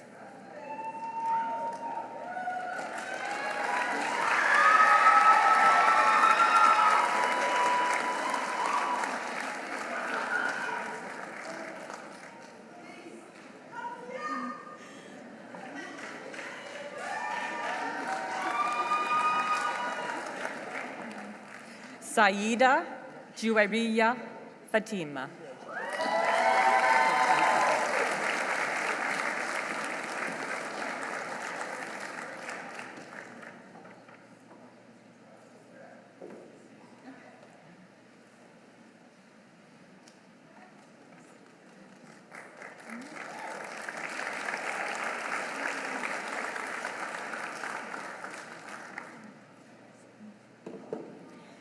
John Edward Fernan.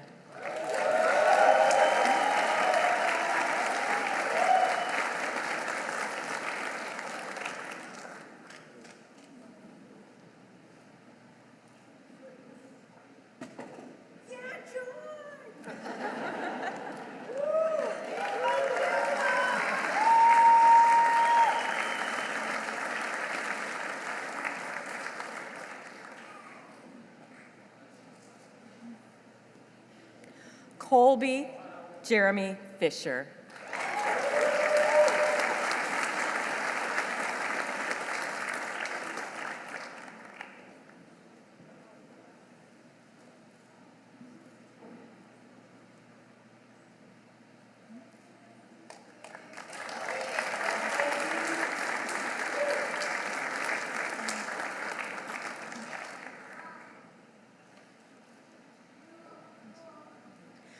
Stephen Foley.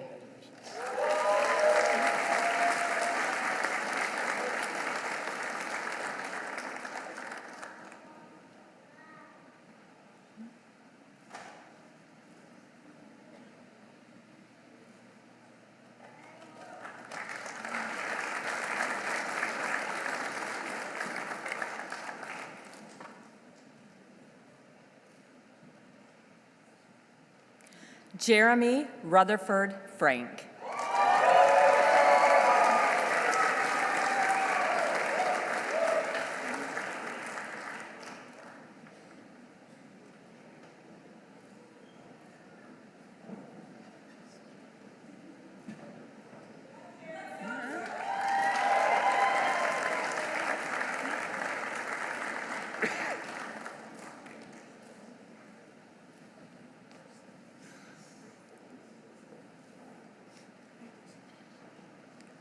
Daniel Jacob Freed.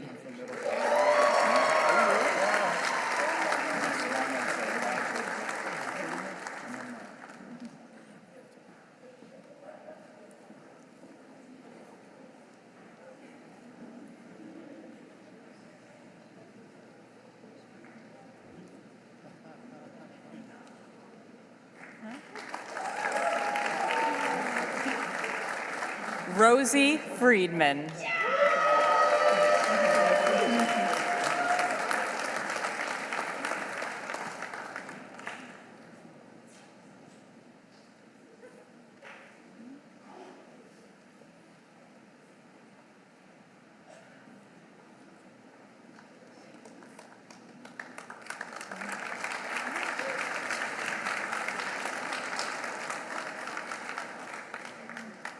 Amanda Gallenkamp.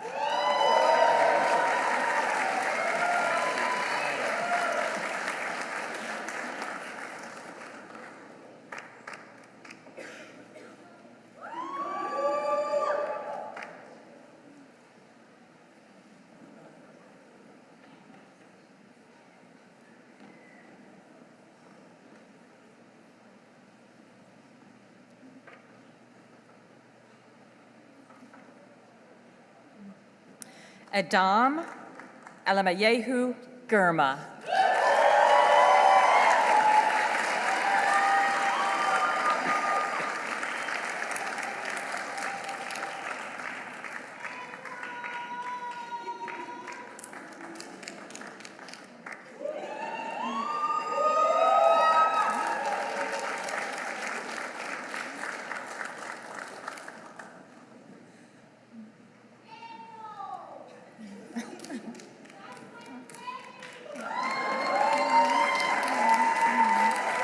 Kira L. Goodell.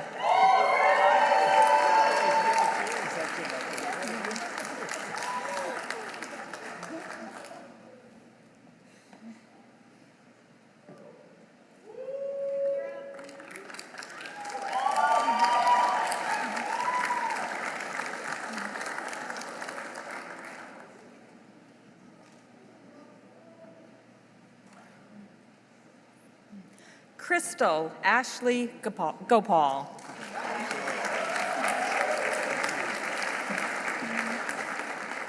Who is being hooded today by Dr. Ellen Kulaga, Assistant Dean for Students and Assistant Professor of Medicine.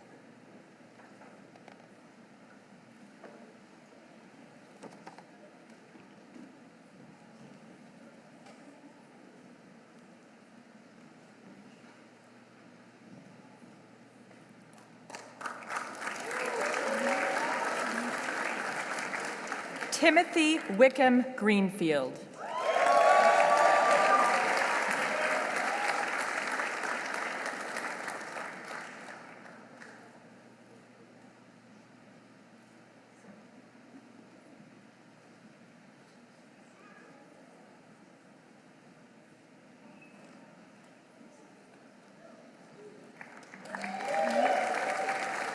Ian James Girton.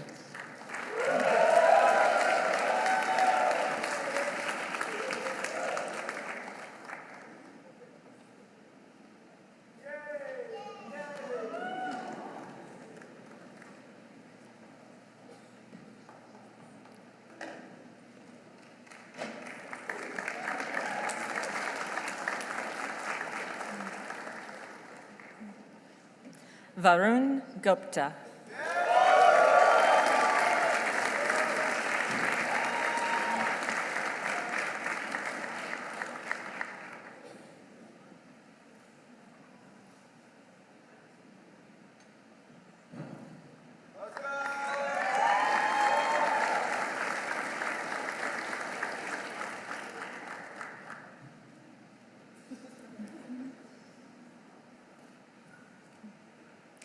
Mohammed Khalil Hamzi.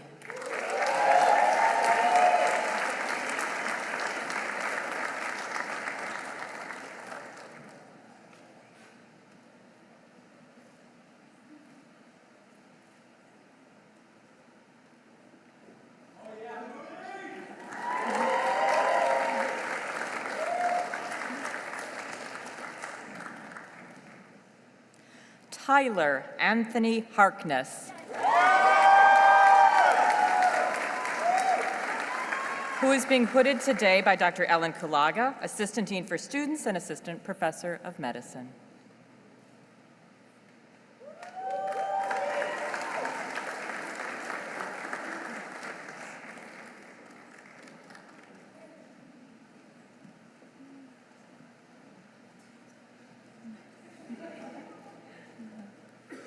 Kiana Heredia.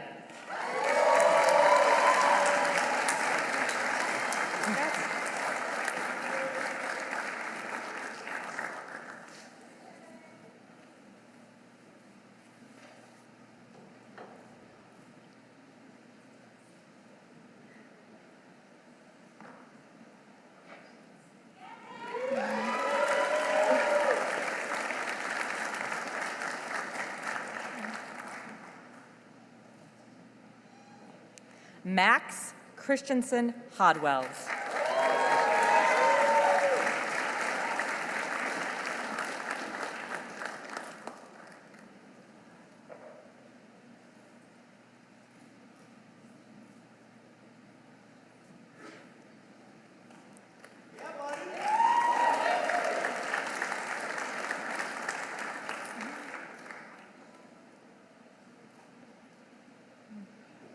Morgan Eileen Howlett.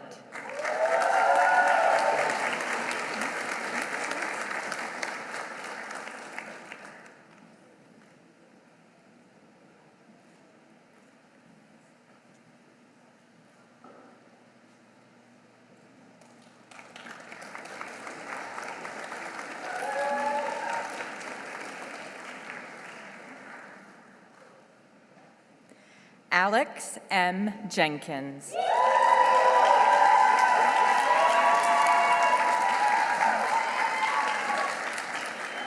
Who is being hooded today by Dr. Katie Dolbeck, Assistant Dean for Students and Assistant Professor of Emergency Medicine.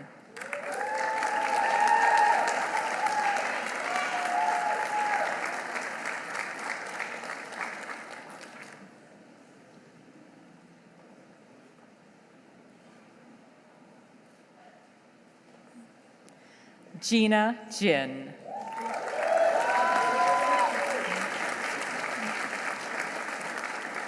Who is being hooded today by Dr. Ellen Kulaga, Assistant Dean for Students and Assistant Professor of Medicine.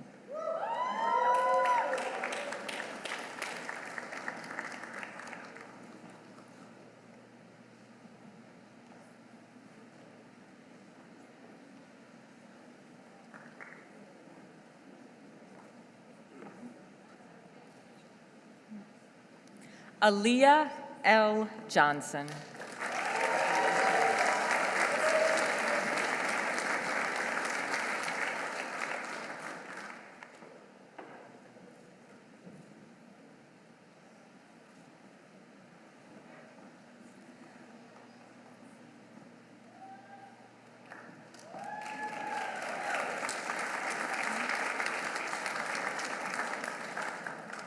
Eli Coddy.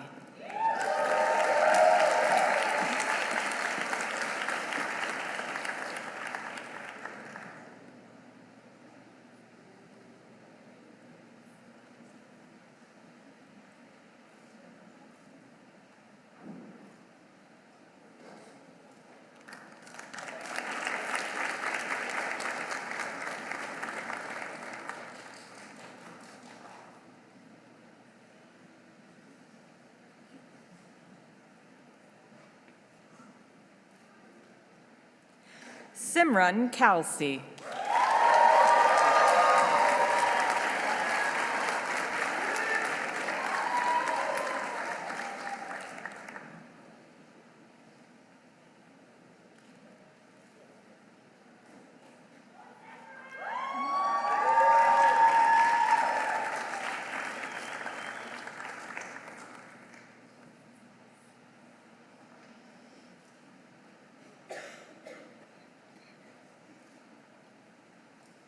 Nicholas Wolfgang Krant.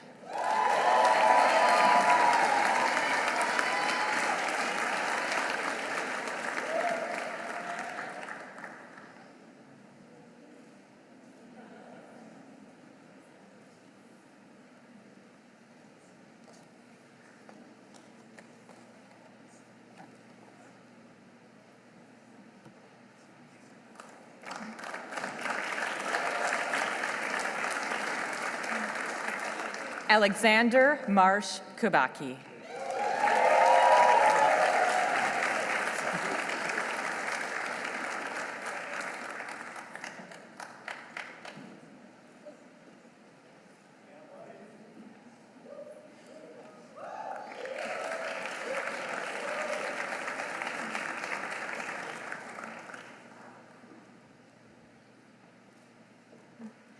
Tyler Alden Landman.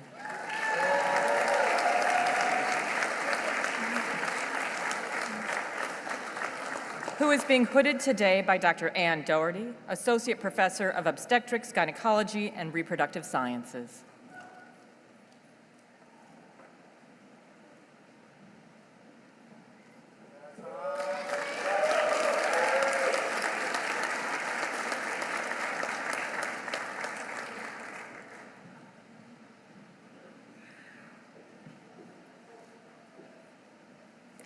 Annalise Loretta Lapides.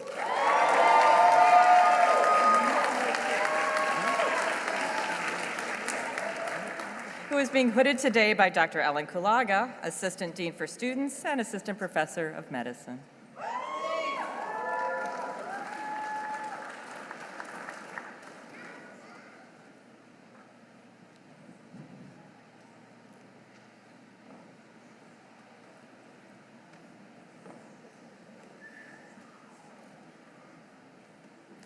Meghala Loganathan.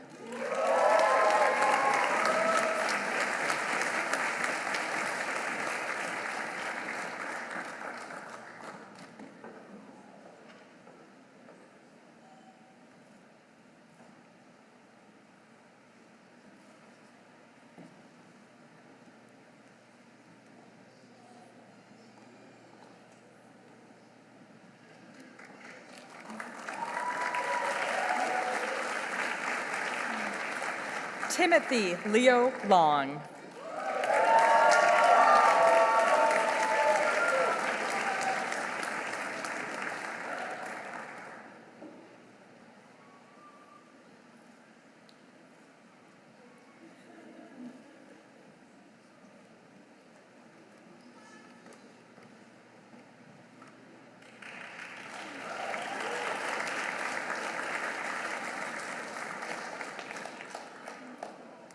Ying Q.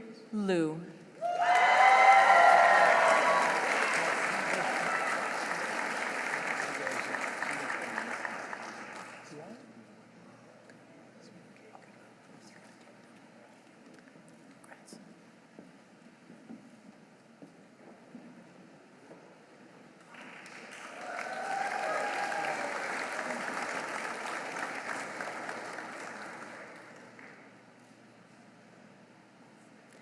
Jennifer Lohr.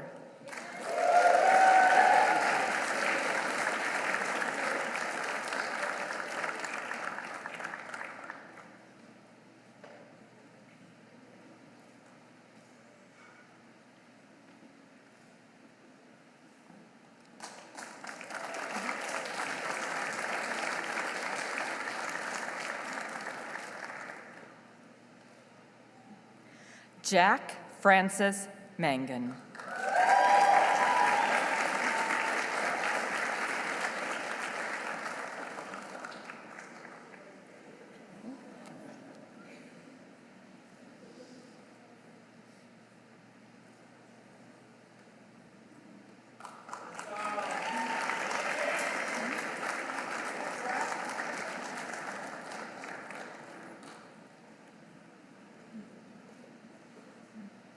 Colleen C. McCarthy.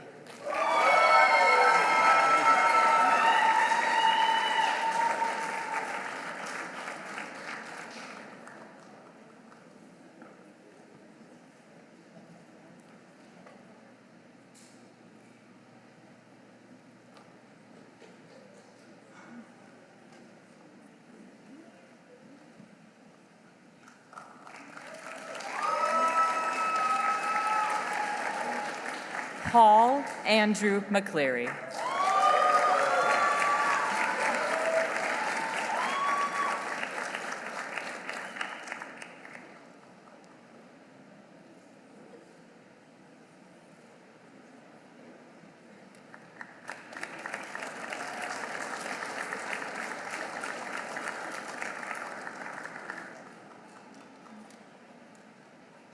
Patrick Ryan McClurg.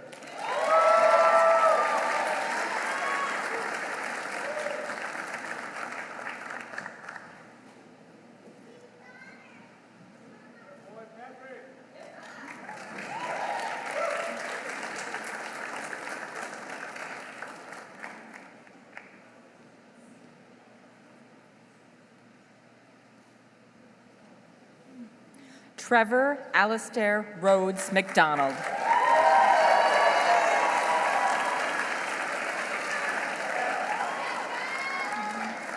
Who is being hooded today by Dr. Jillian Sullivan, Professor of Pediatrics.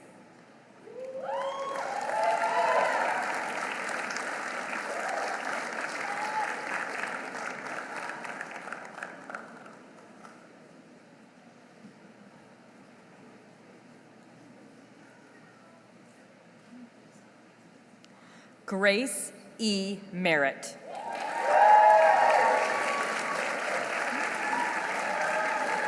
Who is being hooded today by Dr. Dave Reisman, Assistant Professor of Family Medicine.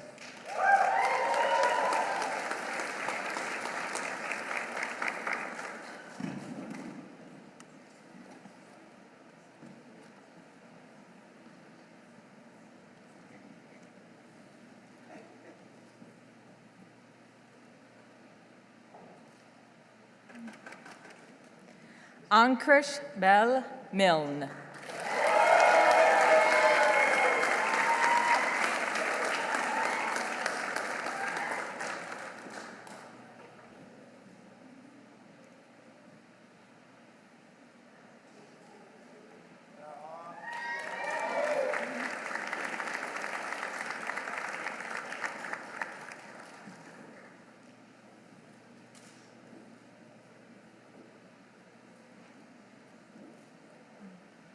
Michaela Louise Mohart.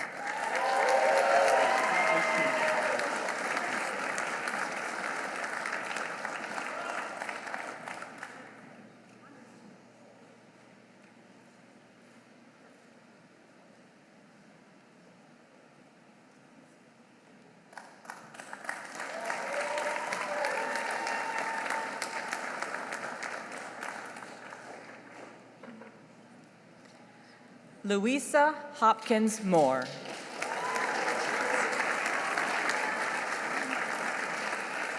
Who is being hooded today by Dr. Natalie Feldman, Associate Professor of Obstetrics, Gynecology, and Reproductive Sciences.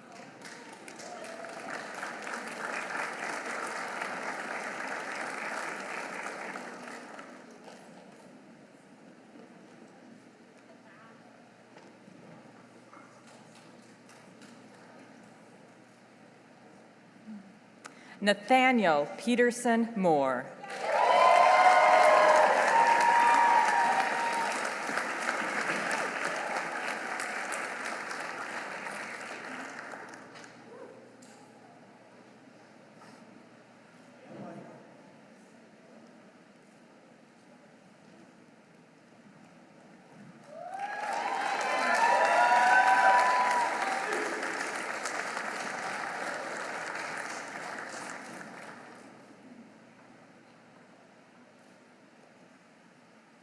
Jesse Michael Nauman.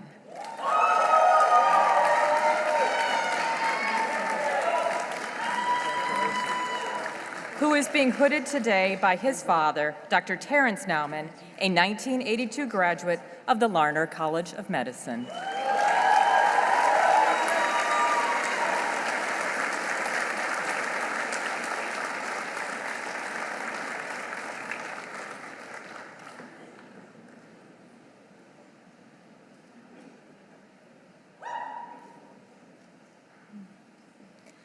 Arjun Singh Nibber.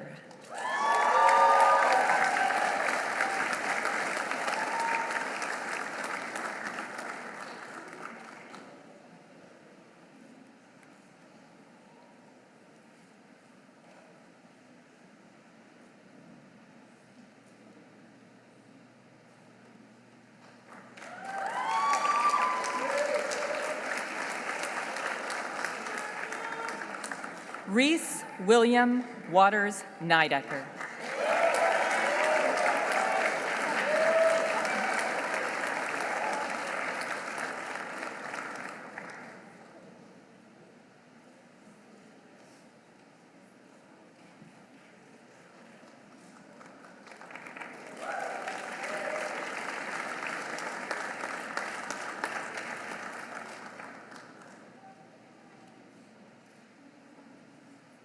Isabella Ostrowski.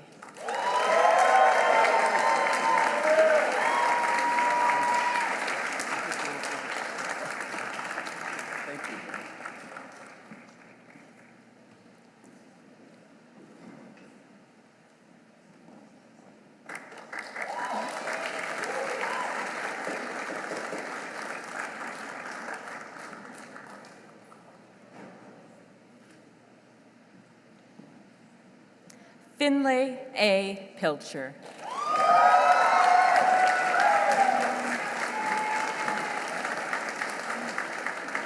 Who is being hooded today by Dr. Devika Singh, Assistant Professor of Medicine.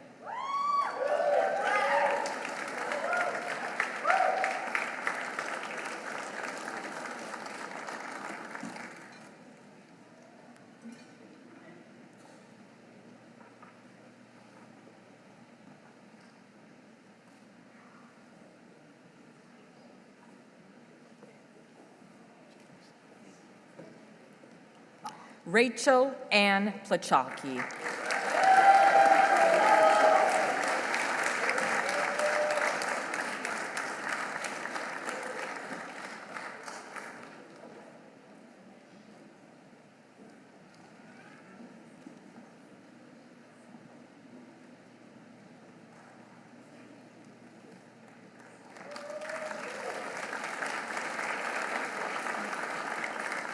Mahima Pareddy.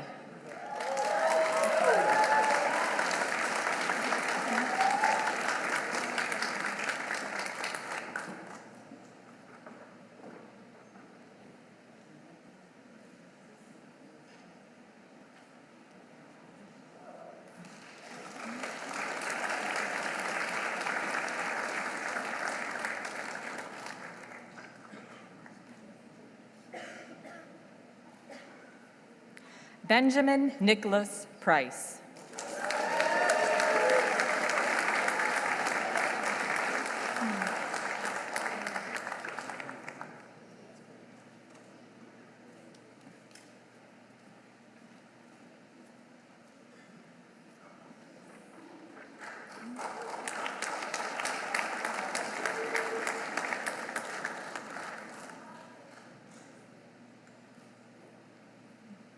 Natalie Wei Chin. Who is being hooded today by Dr. Ellen Kulaga, Assistant Dean for Students and Assistant Professor of Medicine.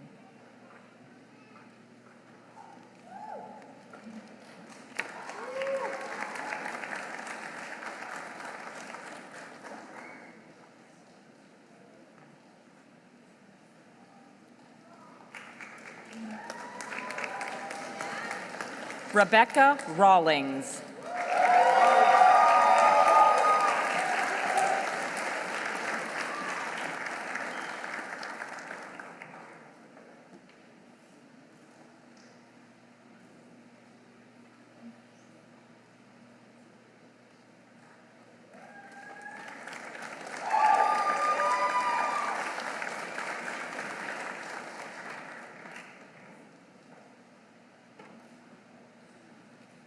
Joaquin Alberto Retegui Villa Irada.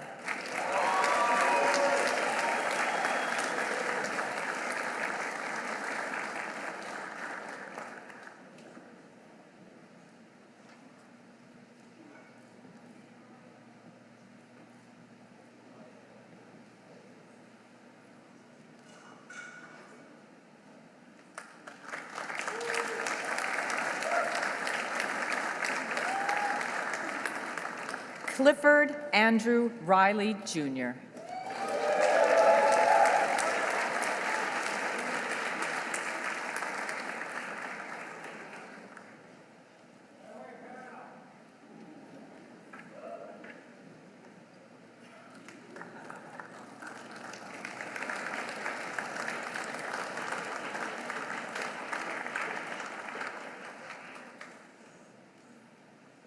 William Kingerly Robinson.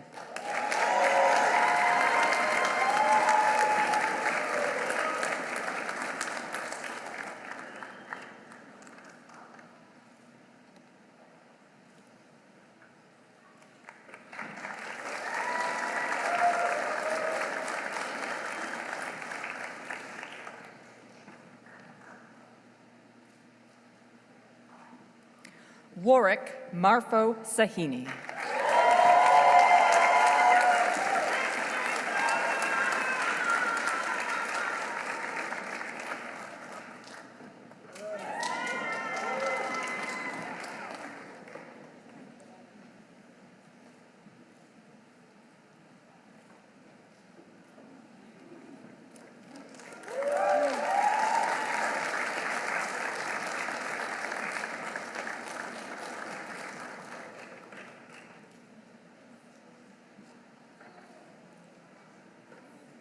Alexandra K. Sarkis.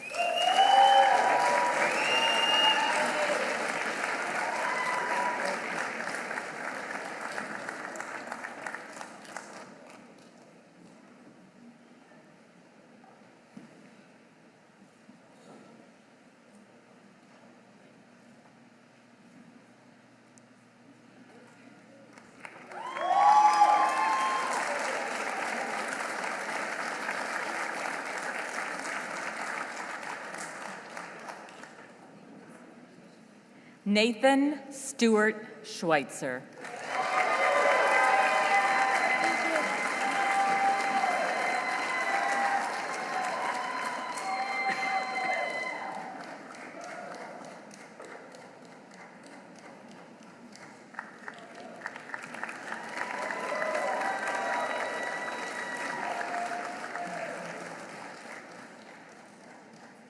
Brian L. Shaw II.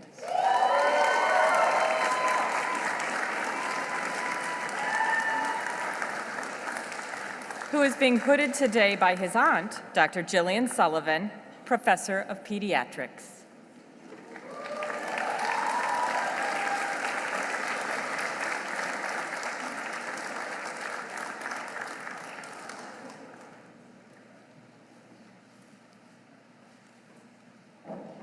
William Evan Shaw.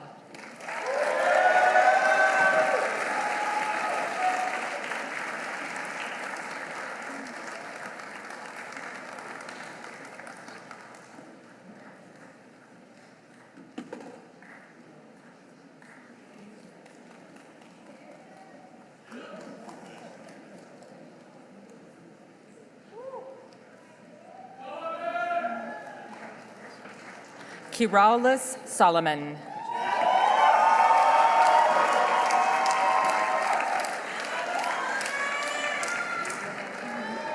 Who is being hooded today by Dr. Jacob Bernknopf, a 2023 graduate of the Larner College of Medicine.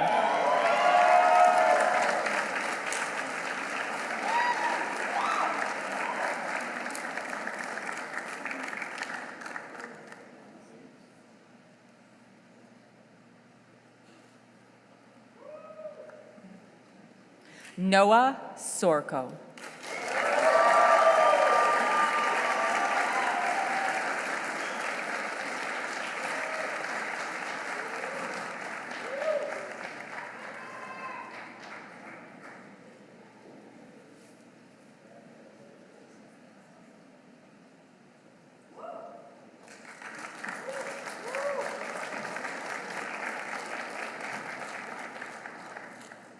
Brianna Joelle Spano.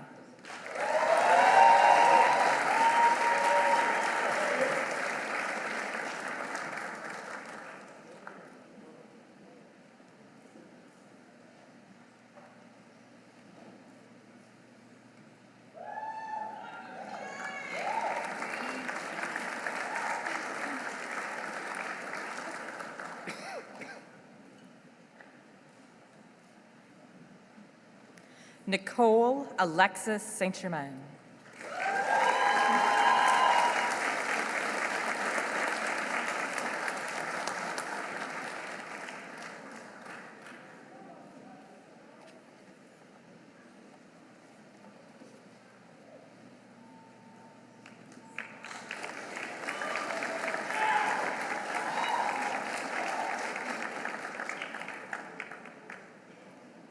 John Alexander Steinharter.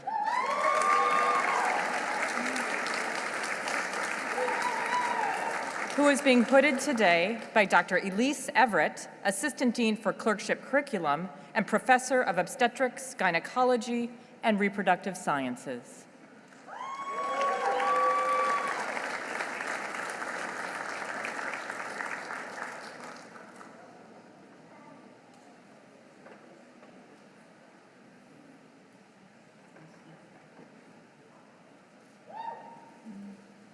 Othman Swaminathan.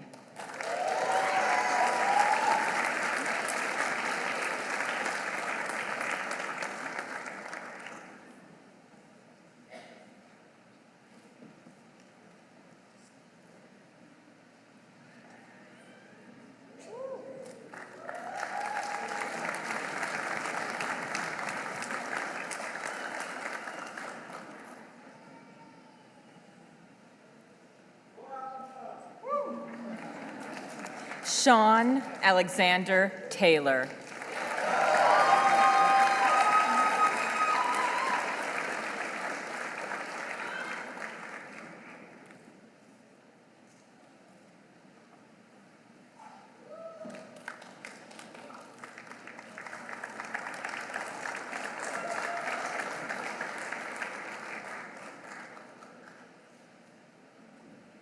Maxwell Thibodeau Tulamary.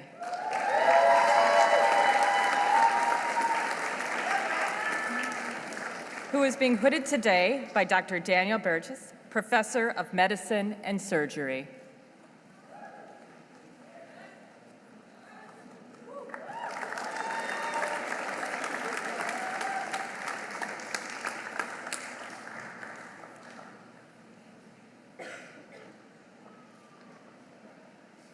Sean G. Wang.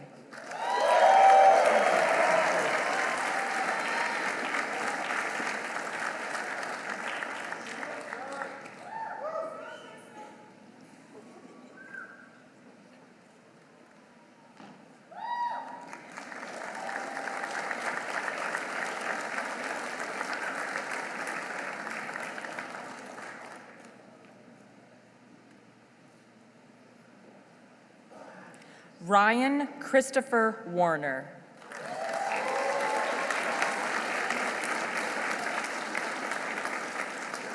Who is being hooded today by his mother, Dr. Mary Warner, Assistant Professor of Radiology.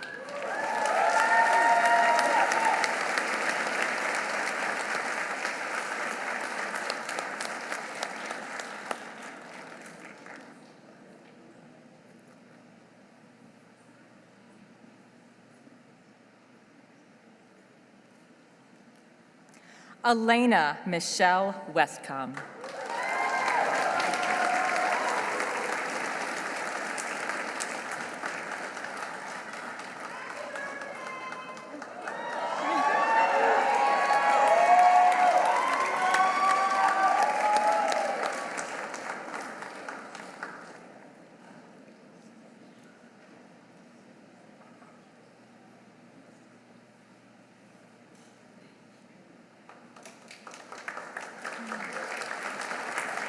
Kristen Ashley Wright.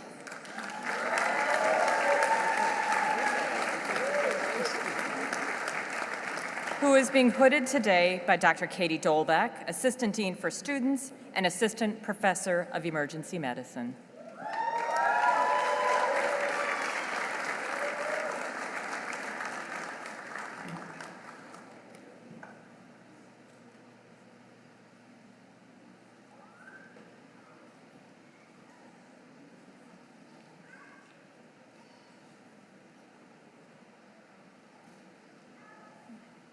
William James Yakubik III.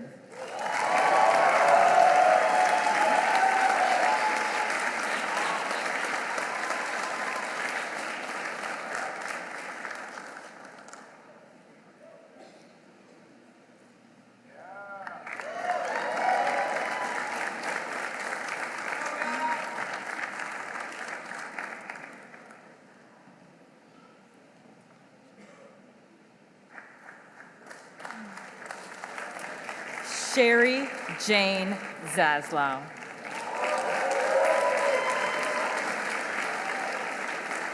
Who is being hooded today by Dr. Ellen Kulaga, Assistant Dean for Students and Assistant Professor of Medicine.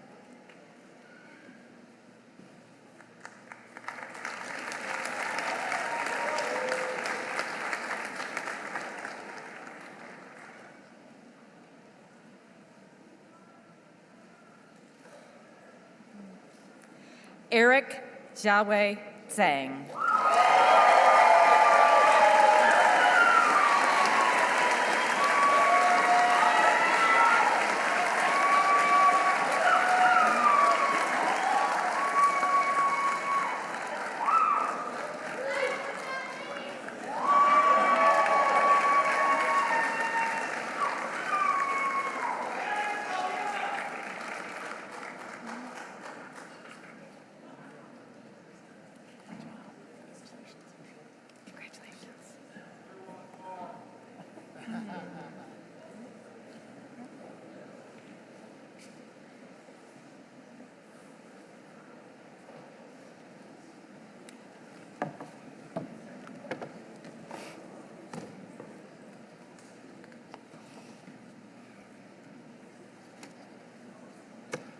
Wow. Congratulations, doctors.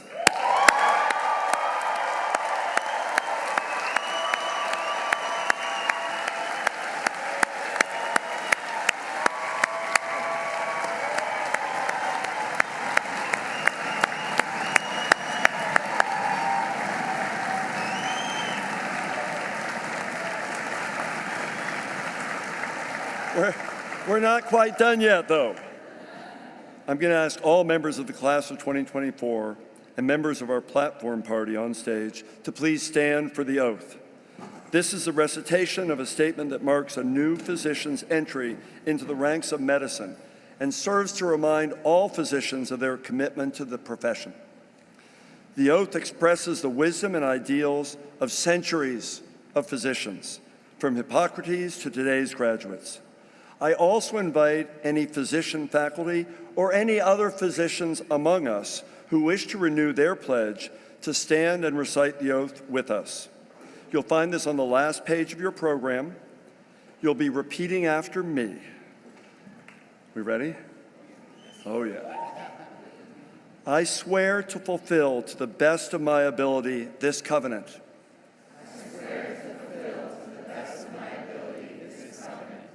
I will respect the scientific gains of those physicians and scientists in whose step I will walk, and gladly share such knowledge as is mine with those who are to follow.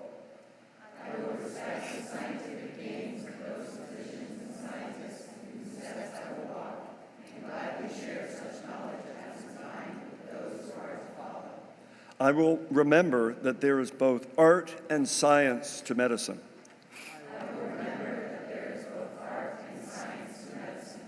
I will pursue the expansion of my knowledge throughout my life for the benefit of my patients. I will pursue the expansion of my knowledge throughout my life for the benefit of my patients. I will practice medicine with conscience and dignity.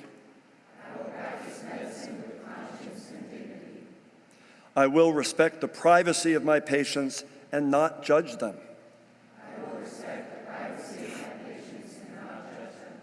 I will prevent disease whenever I can, for prevention is preferable to cure. I will prevent disease whenever I can, for prevention is preferable to cure. Most especially, I will tread with care in matters of life and death. Most especially, I will tread with care in matters of life and death. If it be merely within my abilities to help ease suffering at the end of a life, may I face this awesome responsibility with humility and awareness of my own frailty. If it be merely within my abilities to help ease suffering at the end of the life, may I face this awesome responsibility with humility and awareness of my own frailty. I vow always to act to preserve the finest traditions of my calling, and may I long experience the joy of healing those who seek my help.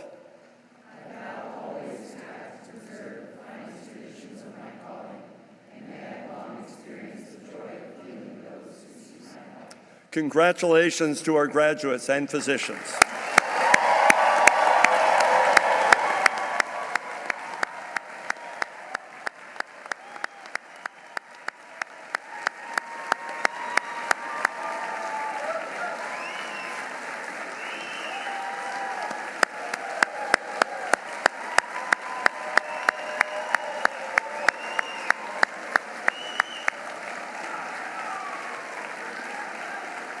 I ask you to take your seat one more time.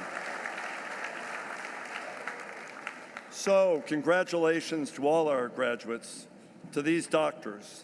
Thank you for the contributions that you've made to our college and our community. We will miss you. I have no doubt you will go on to accomplish great things, and I'm excited for what lies ahead for each and every one of you. I also look forward to sometime in the future when you can return for reunions and join again with your classmates.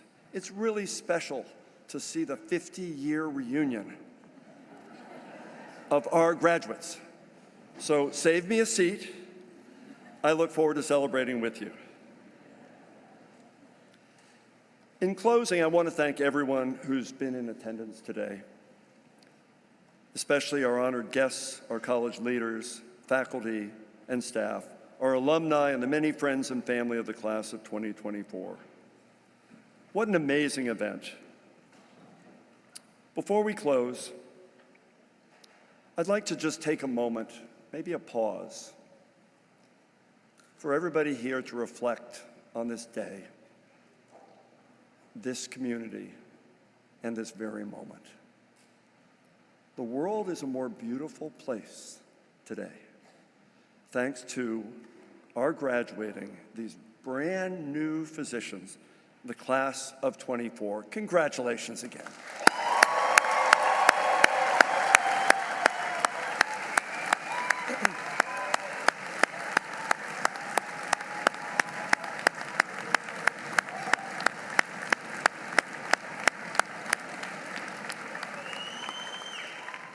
I'd now like to ask our faculty marshal, Dr. Jillian Sullivan, to close this ceremony. Dr. Sullivan.